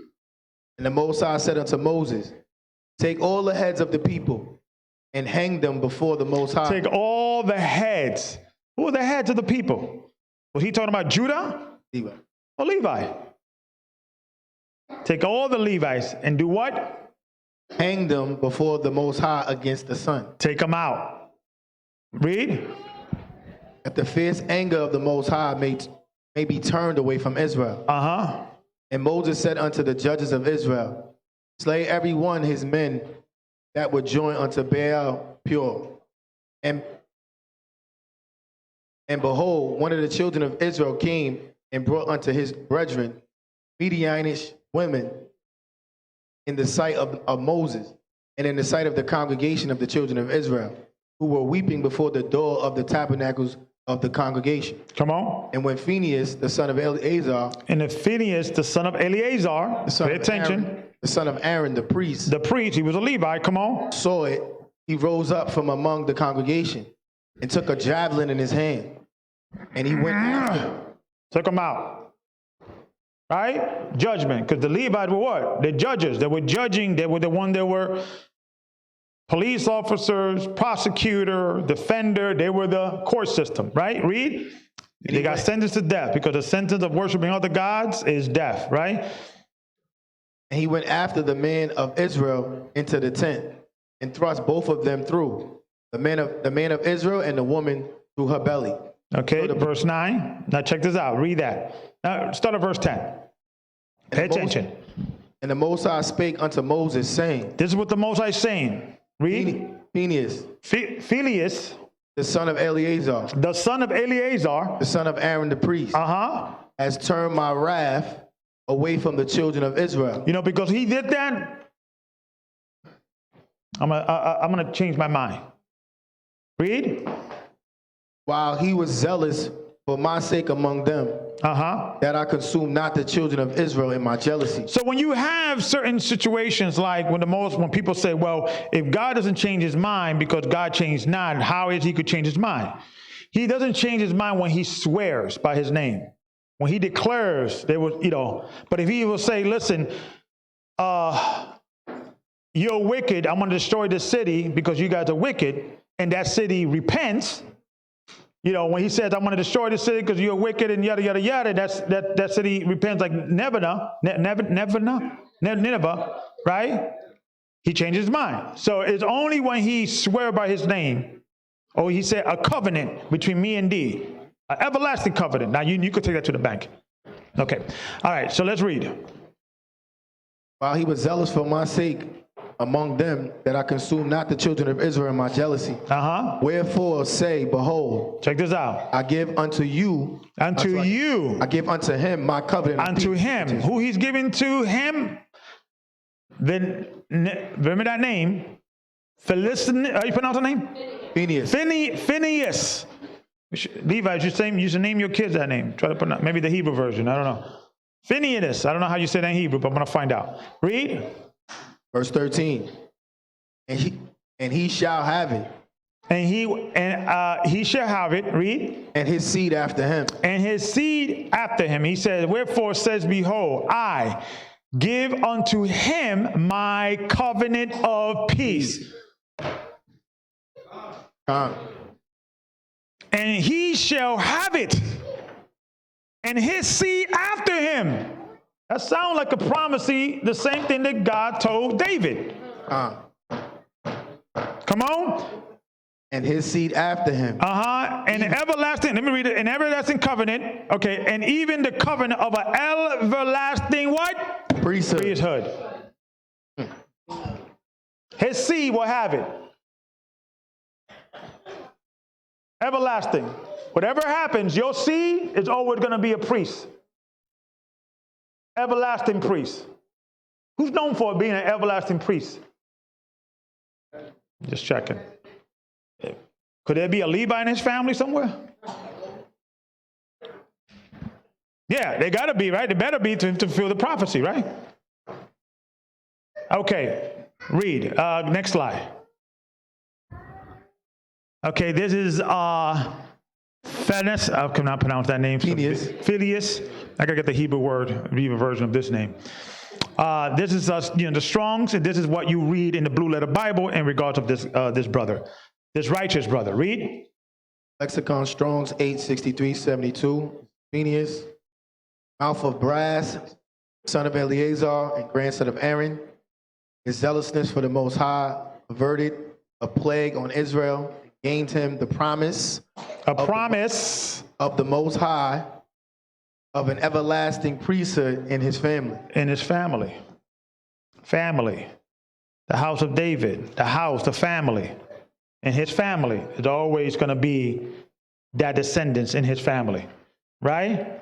Okay. Numbers 25:13. And he shall have it, and his seed after him, even a covenant of an everlasting priesthood. Right? Okay. Go to the next slide. Real quick, Samuel. A lot of people get this confused, and this is actually a thing that Officer Wilder pointed out, and sometimes, you forget. Samuel was not an Ephraimite. He was a Levite. He was living in the providence of Ephraim. We're going to prove that. And when you go into the genealogy in Chronicles chapter 6, it tells you all the family that was splitting up depending on what tribe they were in. So it goes through that, right? So let's just read real quick, just to show you, what most people read and get confused. Read. The book of Samuel, chapter 1, verse 1.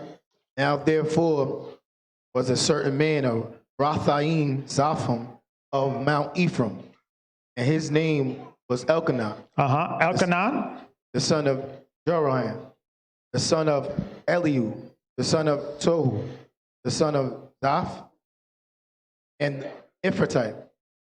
And he had 2 wives. And he was an Ephraimite, right? They call him an Ephraimite or Ephraimite, right? Mm-hmm. Ephratite, right? It comes from the word Ephraim, right? Read. He had 2 wives. The name of one of them was Hannah. And the name of the other was Peninnah. Peninnah had children, but Hannah had no children. Come on. And this man went up out of his city yearly to worship and to sacrifice unto the Most High of hosts, Shiloh. And the 2 sons of Eli, Hophni and Phinehas, the priest. Now, Phinehas, this is another Phinehas. This is not the same Phinehas in the book of Numbers. This is the ancestry of him, right? Of the Levites. Read. The priests of the Most High were there. But check this out. Eli, right, was the high priest at that day. So pay attention. So I want to go back to that. Just to, so go to the next slide. Go to the next slide. Okay, this is go to real quick Jewish Encyclopedia to show you that Samuel was a Levite. Read. Samuel was a Levite. Thank you. Next slide. Okay, come on. Read. Family.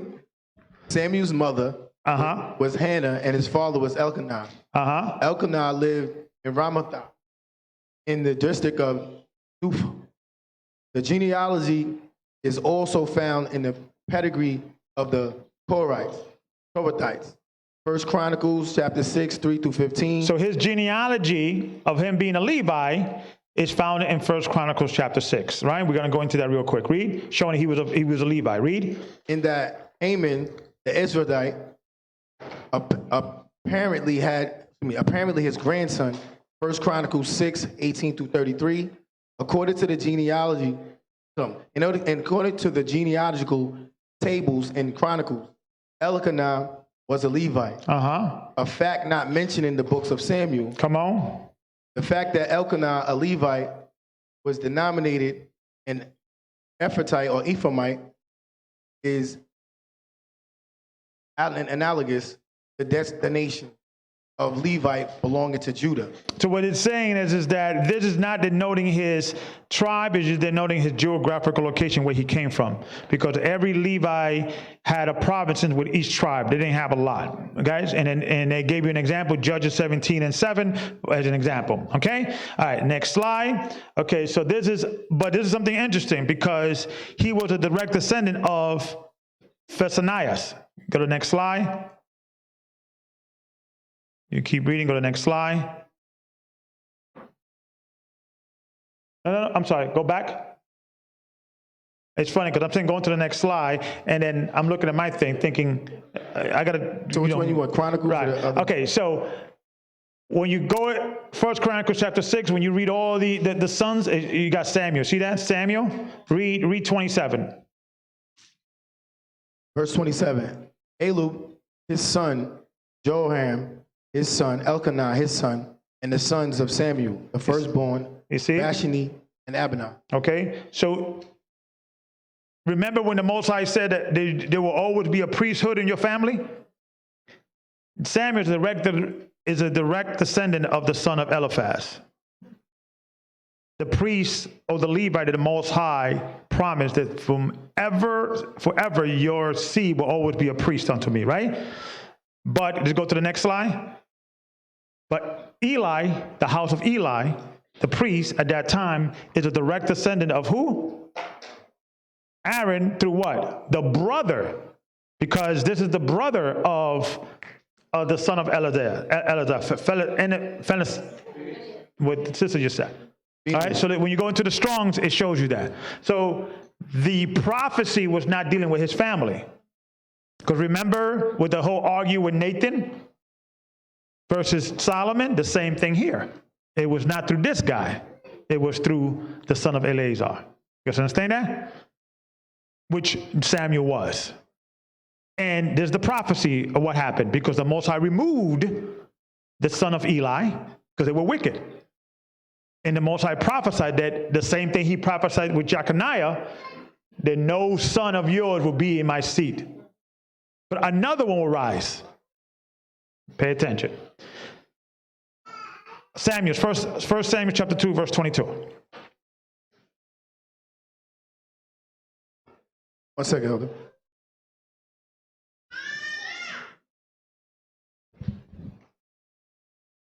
You all right? Are we okay?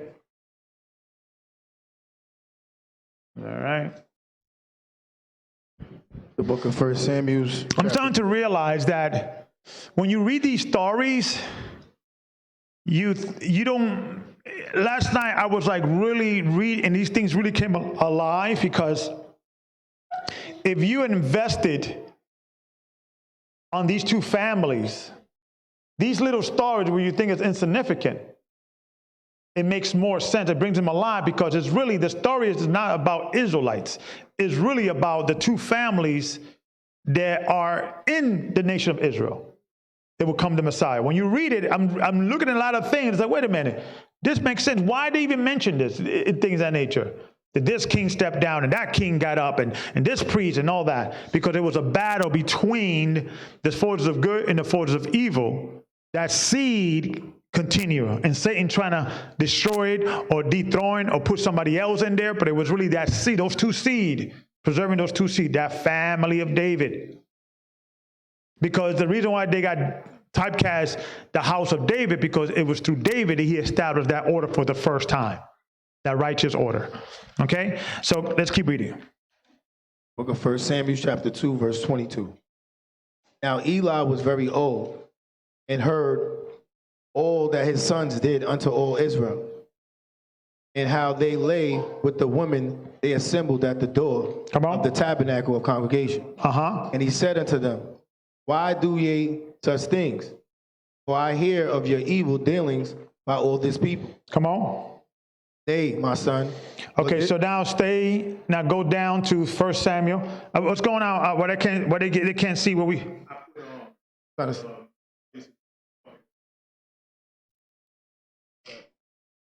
Okay, so go back. Well, go past and we're going to go back to that. So go to the slide that I'm looking. Keep going. Keep going. Stay right there, and then we're going to go back to what you just added last. Yeah, okay, here we go. So we in 2 Samuel, 1 Samuel, 2nd chapter, verse 22. All right. Now Eli was very old, and heard all that his sons did unto all Israel, and how they lay with the women that assembled at the door of the tabernacle of congregation. So we read that, jump down to verse 27 in the same chapter. 1 Samuel chapter 2, verse 27. And there came a man of the Most High unto Eli. There came a man of the Most High. This was actually was a messenger. He was an angel. Right? And this is what the angel told him. Read. Said unto him, Thus saith the Most High, did I plainly appear unto you unto the house of thy father, when they were in Egypt, in Pharaoh's house? Did I choose him out of all the tribes of Israel to be my priest, to offer upon mine altar, to burn incense, to wear ephod before me? And did I give unto the house of thy father all the offerings made by fire of the children of Israel? Meaning, did I give the Levites this position? Read. Wherefore kick ye at my sacrifice and at mine offering, which I have commanded in my habitation? And honoreth thy sons above me? And you honored your sons above me. So what did Eli should have done? What did the son of Eliphaz did? Got a javelin, took him out. Killed him. He should have killed his sons. But he was like, stop acting up. And he said, you love them more than you love me. Read. He didn't have the zeal. Like who? The son of Eleazar, right? Read. Honor thy sons above me, to make yourselves fat with the chiefest of all the offerings of Israel, my people. So this is the first, these are the original clefro dollars and, right? They were making themselves rich, right? Read. Wherefore the Most High power of Israel saith. Because when you go into the history, a Levite, when he retires around the age of 50, he should be, pretty well off. Because of the tithes and offerings, he'll get like a little pension and be like, hey, this is what you, and things of that nature. That's why Goccnyc, the father of Mary, was 53 years old. That's recorded. And he was a wealthy man. So when you go into the history, he was a retired Levite, but he still had to present his wealth. He was a wealthy man. But that's a whole different lesson, right? Let's read. Verse 30. Wherefore the Most High power of Israel saith, I said indeed that thy house and the house of thy father should walk before me forever. But now the Most High saith, be it far from me, for them that honor me I will honor, and they that despise me shall be lightly esteemed. Behold, the days come that I will cut off thy arm, and the arm of thy father's house, that there shall not be an old man in thy house. An old man in the house, the same thing. There will not be a priest. Because the word old man meaning the horiet or wise man in this house. What house was this? The house of David. Or this priesthood and things of that nature, and things of that nature, because this is during the time of Solomon and David. Okay, this position, right? Next slide. And we're going to go back to the slide there because that's something we're going to bring out. So let's keep reading. Verse 32. Thou shalt see an enemy in my habitation, and all the wealth which the Most High shall give Israel, and there shall not be an old man in thine house forever. And the man of thine whom I shall not cut off from mine altar shall come to consume thine eyes, and to grieve thy heart. And all the increase of thy house shall die in the flower of their age. So when you look into the history of what happened to Eli, his sons went to war with the other covenant to fight against the Philistines. The Philistines beat them up, killed them, and took the Ark of the Covenant. Eli found out, he fell back and died. So that's the end of that dynasty or that priesthood family. And who took over? Samuel. And Samuel, when you go into the history of Samuel, Anna, who was a priest, we just read that, right? Who was a Levite, and the father was a Levite. She was barren. She prayed to the Most High. The Most High opened her womb, and then she thinking the Most High said, I'm going to dedicate my son to the priesthood. So Eli adopted Samuel after his two sons died, and he died after he fell back. Who took over the priesthood? Samuel, the descendants of who? The son of Eleazar, fulfilling the prophecy. Okay? Jump down to verse 35. Verse 35. I will raise me up a faithful priest. I will raise me up a faithful priest. Who he's talking about? Yeah, obviously he's talking about also Samuel. But does Samuel fulfill these prophecies? Let's read. I will raise me up a faithful priest that shall do according to that which is in mine heart and in my mind. And not to say that Joshua, Samuel didn't do that, right? But this is all dealing with Christ. Keep reading. It's going to show you that. And I will build him a sure house. A what? A sure house. So did that house was sure, the second temple? No, because it got destroyed in 70 AD. So it could not be talking about Samuel. Read. He shall walk before mine anointed forever. He shall walk before my anointed forever. Messiah, right? Read. 36. And it shall come to pass. Listen, Levi had all through the Old Testament, and like I said, I didn't have time to maybe add all of them, but we may have to maybe do a research of this on all the time that the Most High prophesied to Levi a messianic prophecy. Because we always look towards Judah, but we're ignoring Levi and how the prophets dealing with their portion or their part in the creating or bringing forth the Messiah. Because only those two tribes you could find, I haven't found yet, specifically that the Most High was speaking to Joseph and he was bringing a messianic thing, or he was speaking to Issachar or what have you. It was always those two tribes, the priesthood, the leadership of Israel, which was who? Judah and Levi, right? So let's keep reading. 36. It shall come to pass that everyone that is left in thine house shall come and crouch to him. And crouch for him. And crouch to him for every knee will bow. Read. For a piece of silver and a morsel of bread. And shall say, put me, I pray thee. See, so because their family was rich, it said this man is your family, whoever's left, they're gonna be coming crushing down to this priest. Read. For bread. Put me, I pray thee, into one of the priest's offices. I'll work for whatever priest. I'll clean the floors. I'll sweep the kitchen. Whatever you want me to do. Read. That I may eat a piece of bread. So who's that? That's Christ, right? Matthew's.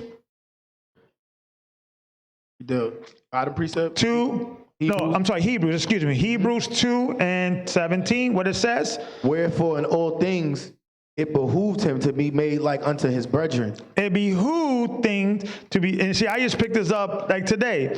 It behooved him to become like his brother in all things. Read. That he might be a merciful and faithful high priest. The only way he could be a faithful high priest, he has to fulfill the prophecy of what? The high priest of the covenant that the Most High gave to the sons of Eleazar. Right. It behooved that he must become all things. So the Messiah said, I want to come through the lineage of Levi too, through Mary. See that? Not Nathan, not somebody else, but, through the seed of the priesthood.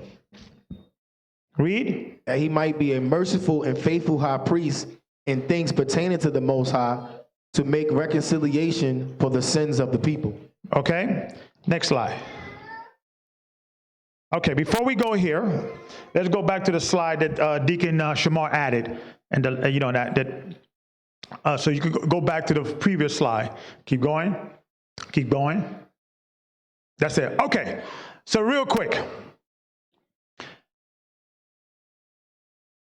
Myself and Deacon Shamar, we were just going back and forth last night. I was speaking to Elder Rawchaa. We were just brainstorming and things of that nature. and Deacon Shamar brought a good point. Within the Quran, we always criticize the Quran, which we should, because it's a book of fables and plagiarism. But within the Quran, it mentions two things. It mentions that they accept Christ being the Messiah for the Jews, except that Christ is of a virgin birth, which is we don't accept. So, and remember, it came in the 7th century, 600 years after Christ. So when they were putting this book together, they were using literature that existed at that time, and they were using stuff that it was believed at that time. So the reason why the deacon started here is because to establish certain facts. Amram is the father of Moses, Aaron, and who? Mary, right? So let's read that real quick. And Amram took him Jochebed, his father's sister's wife, to wife, and she bare him Aaron and Moses. And the years of the life of Amram were 137 years. Okay, so let's go to the next slide. This is in the Quran, right? This is not the Quran. I'm sorry. This is it is. This is Surah 3. Yes. Okay. Surah 3. Surah 3. Okay. So I want you guys to read something. See if you guys pick it up, right? And like I said, I want to make a disclaimer. We do not, in any shape or form, accept the book of the Quran as being a holy book or being a book of right. They just it's a plagiarism. They took everything that the Hebrews had and created this thing, but they did mistakes, and we caught one. See if you guys could figure it out. 33. Surah 3:33. Let's read. The Most High chose Adam and Noah and the family of Abraham, the family of Imran, over all mankind. Of all mankind, establishing what? The Levite order, right? Okay, 34. Offspring one of the other. The Most High is higher. The Most High is hearer, knower. 35. Hearer and knower, right? Yeah, read. He knows everything. He hears everything. Read. And the wife of Imran said, the Most High, I have vowed to you what is in my womb, dedicated, so except from me, you are the hearer and knower. Verse 36. And when she delivered her, he said, my Lord, I have delivered a female. And the Most High was well aware of what she has delivered. And the male is not like the female. And I have named her Mary, and have commended her and her descendants to your protection from Satan, the outcast. Okay. So go down to 37.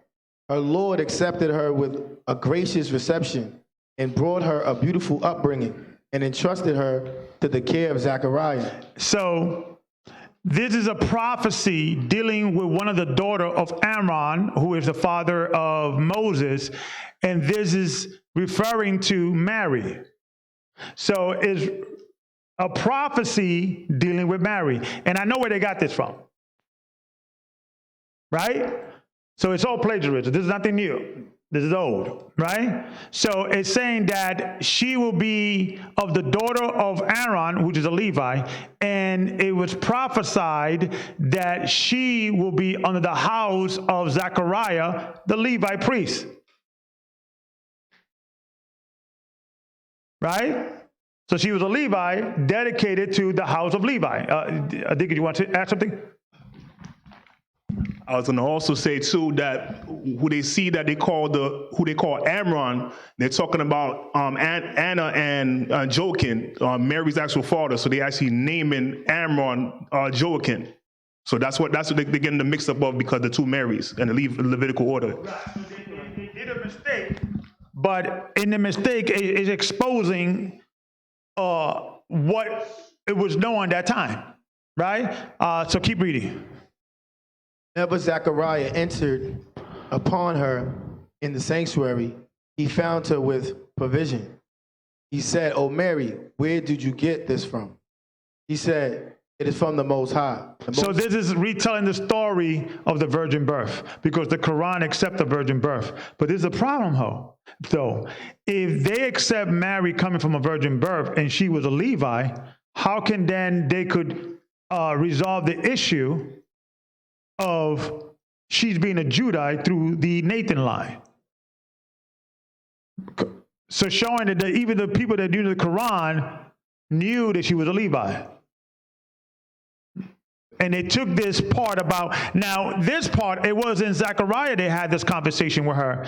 In other books, it was Joseph. It wasn't, because when Zechariah gave him, because the story is that when you go into the infancy of Mary, you got to throw out the bones and chew the meat. The parents of Jochanan and Anna dedicate Mary to the temple under the tutelage or the house of Zechariah, right? They were Levites, he was a Levi, and then to work in the temple. Only Levites could work in the temple. And then when she hit 12 years old, they say, okay, she could no longer be in the temple because now she's becoming a woman and she's going to defile the temple through her menstrual period, things of that nature. So they say, okay, let's see if we could get some men out of the Galilee. And I guess these were men that were of the tribe of Judah, because that was recorded. Joseph, it was like each man had a staff, I think, and then the staff that came, it was, but yeah, and things of that nature. So when the lot landed on Joseph, then Joseph was the one that found Mary pregnant after a while and find out what happened and yada, yada, yada. This version, the conversation was with Zechariah. So they was just mixing the story. But if you read it, you could see the plagiarism in it, right? Okay, so let's go to the next slide. Okay, Sirach 19. Sirach 19, 28 in the Quran. See what that says. O sister of Aaron, your father was not an evil man. Your mother was not a whore. So you could come, and anytime you want to come in, Deacon, you could just talk. Okay. Yeah, so Elder. So what I was saying with Sirach 19 and 28, this is actually talking about Mary herself, who's Christ's mother. So they're saying that she is the sister of Aaron. So it's either that he got mixed up because of the name Mary, and also because he knew that also because she was a Levite as well. So he mixed up the two things.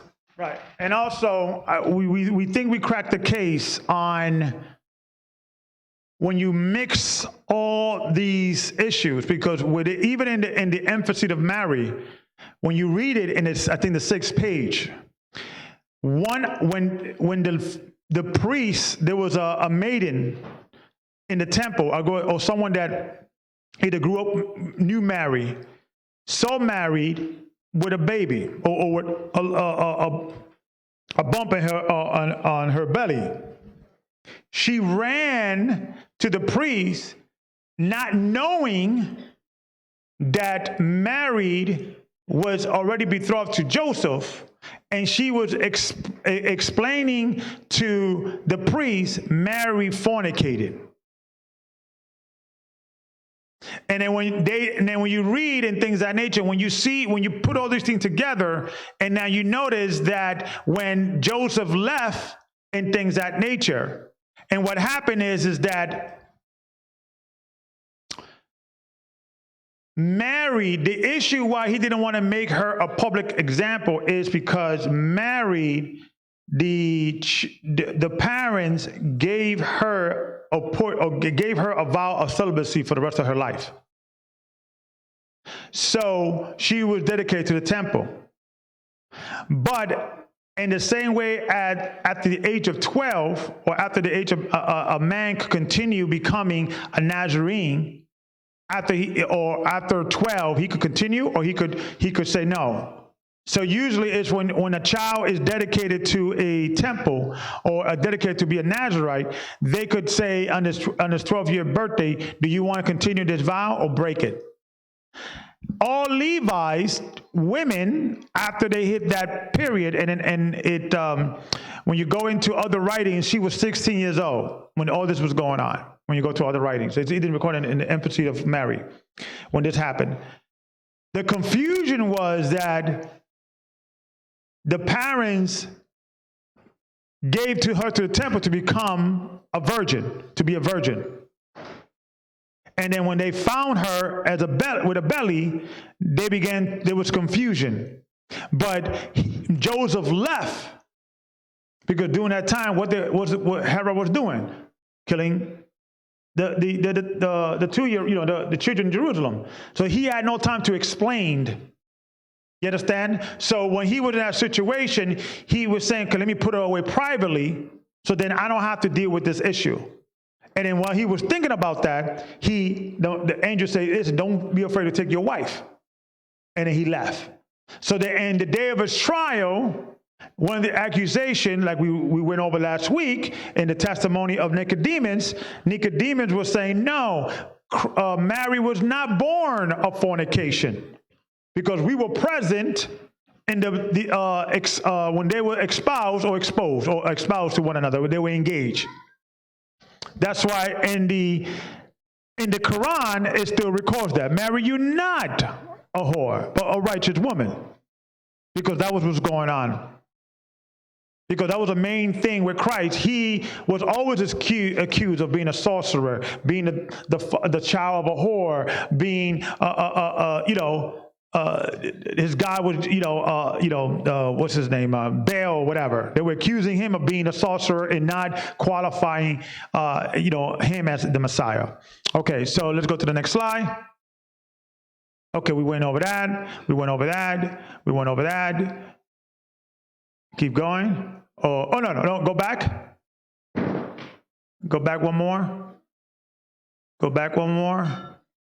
There you go. I think maybe one more. Let me check. That was it? Yep, okay. There you go. Okay. And we covered this last week, but I want to reiterate it for you guys to kind of get a better appreciation of this scripture. Jeremiah 33 and 14, let's start there. The book of Jeremiah, chapter 33, verse 14. Behold, the days come, said the Most High, that I will perform that good thing which I have promised unto the house of Israel and to the house of Judah. In those days and at that time will I cause the branch of righteousness. The branch, that's referring to Christ, right? Of righteousness, read. To grow up unto David. There's a messianic prophecy, read. He shall execute judgment and righteousness in the land. In those days shall Judah be saved, and Jerusalem shall dwell safely. And this is the name wherewith she shall be called, or he shall be called, the Lord of our righteousness. For thus saith the Lord, David shall never want a man to sit upon the throne of the house of Israel. Meaning the word, when you go to the word want, meaning need, like it would never be a shortage of qualified men fulfilling this prophecy in the house of Israel. Read. Verse 18. Neither shall the priests, the Levites, want a man before me to offer burnt offerings and to kindle meat offerings and to do sacrifice continually. There will never be a shortage of Levi and David, or the seed of David, of men not able or be willing to go and do their task. So that's the reason why if we're going to go with the narrative that Goccnyc children would never sit in the throne of David and things of that nature, he could have picked another seed of Solomon. There were thousands of them. There would never. The scriptures say he would never want. There would never be a shortage of that. Okay, there's a lot of you guys here are the direct descendants of David and also Levi. Okay, so thank God, Christ fulfilled that prophecy. Next slide. Okay, keep reading. Verse 19. And the word of the Most High came unto Jeremiah, saying, Thus saith the Most High, if ye can break my covenant of the day and my covenant of the night, and that there should not be day and night in their season. Verse 21. Then may also my covenant be broken with David, my servant, that he should not have a son to reign upon his throne. And with the Levites, read.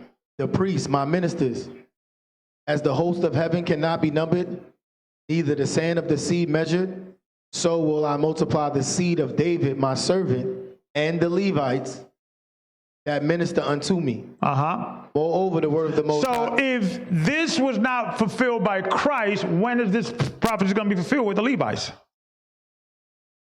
An everlasting priesthood, an everlasting kingdom would now fall. We will understand that everlasting kingdom is talking about Christ's kingdom that we have, that is in heaven, that he's going to manifest here on earth. Right? Read. Verse 23. Moreover, the word of the Most High came to Jeremiah, saying, Considerest thou not what this people have spoken, saying, the two families which the Most High has chosen. The what? The two families which the Most High has chosen. Right? I have chosen you. Right? In the book of Haggai, Zerubbabel, right? You're my chosen servant, same thing. Right? Read. He has even cast them off. So he says these two, read 24.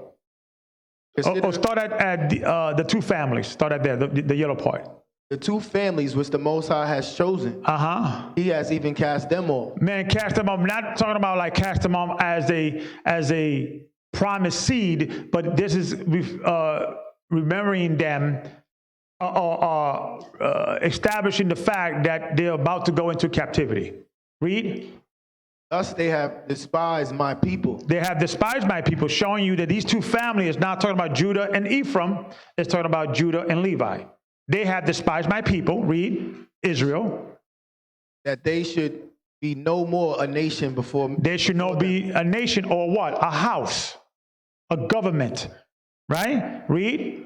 Verse 25. Thus saith the Most High, if my covenant be not with day and night. Okay, we got to fix this mic, guys. It's driving me crazy. I need a little louder, just fix this mic, please. Okay, let's read. Verse 25. Thus saith the Most High, if my covenant be not with day and night, and if I have not appointed the ordinances of heaven and earth, then will I cast away the seed of Jacob and David, my servant, so that I will not take any of his seed to be rulers over the seed of Abraham, Isaac, and Jacob. For I will cause their captivity to return and have mercy on them. So he was saying, although I have chosen these people to be my seed or my chosen, I'm going to cast them away from now, but understand that it's still a covenant. If you could see the covenant of day and night be broken, then you could say that I have broken this covenant. Can you still see the day, and can you still see the night? And the answer is yes. This covenant still stands. That's what he's saying. So what he was saying, although I have cast these guys for now, for the moment, but I'm going to still fulfill the promise that I fulfilled to these two families. Okay, next slide. Okay, so we're going to end it with chapter 7, and then we'll take questions. So let's read. So now giving the information now, you could appreciate and read this a little more. You could appreciate this scripture. Let's read, or this chapter. Let's read it. It's the book of Hebrews, chapter 7, verse 7. Well, verse 1. For this Melchizedek, king of Salem, priest of the Most High Power, who met Abraham returning from the slaughter of the kings, and blessed him, to whom also Abraham gave a 10th part of all. First being by interpretation king of righteousness, and after that also king of Salem, which is king of peace. King of peace, remember, I will give you a covenant of peace to the son of Eleazar. Read, an everlasting covenant. Read. Verse 3, without father, without mother, without descent, having neither beginning of days nor end of life, but made like unto the Son of Man. I mean, the Son of the Most High. Come on. Abideth a priest continually. Now consider how great this man was, unto whom even the patriarch Abraham gave the 10th of the spoils. Come on. Verse 5, and verily they that are of the sons of Levi, who receive the office of the priesthood, have a commandment to take tithes of the people according to the law, that is, of their brethren, though they come out of the loins of Abraham. Verse 6. But he whose descent is not counted from them received tithes of Abraham and blessed him that had the promises. Verse 7. And without all contradiction, without contradiction, read. The less is blessed of the better. Come on. And here men that die receive tithes, but there he receiveth them, of whom it is witness that he liveth. Next slide. And as I may say, Levi also, who receiveth tithes, paid tithes in Abraham. Verse 10. For he was yet in the loins of his father when Melchizedek met him. If therefore perfection were by the Levitical priesthood, for under it the people received the law. But what further need was there that any priest should rise after the order of Melchizedek, and not be called after the order of Aaron? For the priest being changed, there is made necessity of a change also of the law. So the priest being changed. Remember in the book of the testimony of Judah that the Levi's order is higher than in the kingdom. But if the Levi go off, there needs to be a change. So that's the change. Now we now Judah, Christ, is bringing everything in order, but he's doing even something better. He's saying, I'm Judah and Levi. I'm Melchizedek. So I'm bringing everything all in. I got all the keys. You understand? So that's the change. Now he say, Levites, you guys would, because all the prophets were Levites, all of them. Every single one of them. The only one that we could find that they were not of the tribe of Levi, they prophesied, and it's recorded that they prophesied, is David and Solomon. Today I haven't gotten you. Right? After the order of what? Melchizedek. David ate the shewbread that only the Levites could eat. The order of Melchizedek. King and priest. Right? Come on, read. Verse 12 again. For the priesthood being changed, there is made of necessity a change also of the law.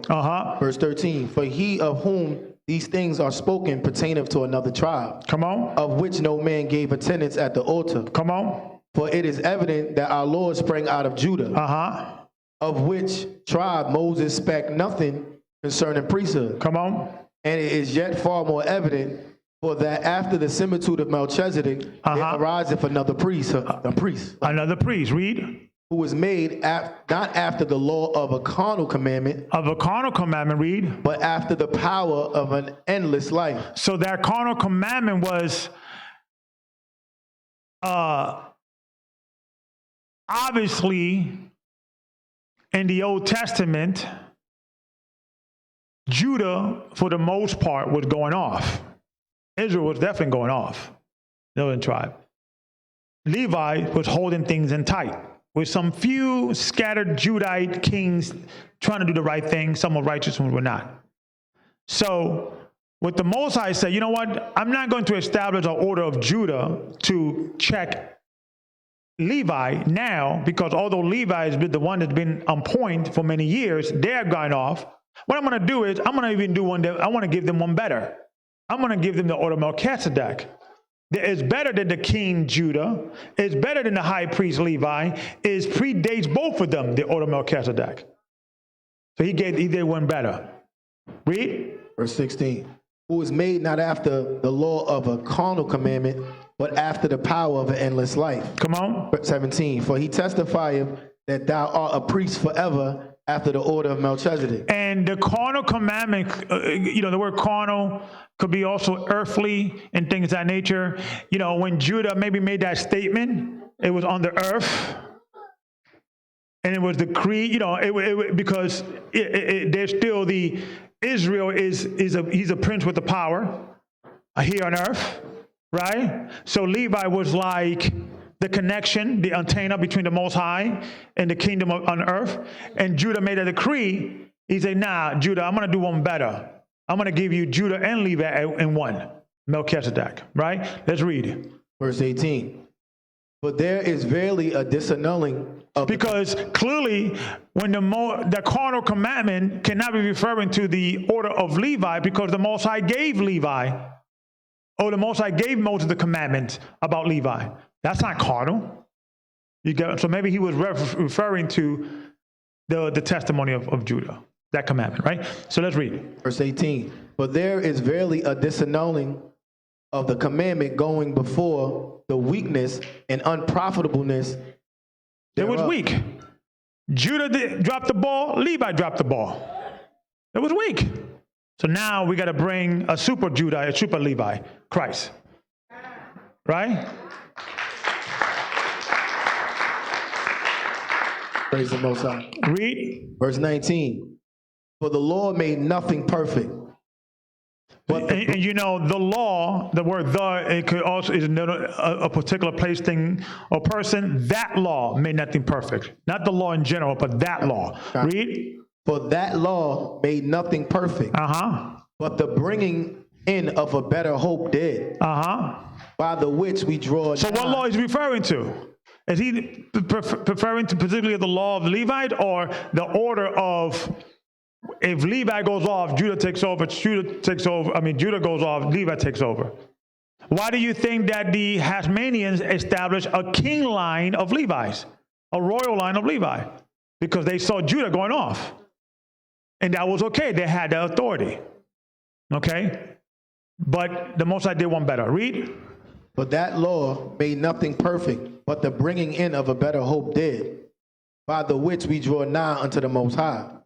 And inasmuch as not without an oath, he was made priest. When it is not without an oath, he was made priest. So when you remember oath, promises, you could take it to the bank. Okay, next chapter. Next slide. Verse 21. But those priests were made without an oath. Those priests were made without an oath. Read. But this with an oath by him that saith unto him. So when you read the scriptures of the Bible, right?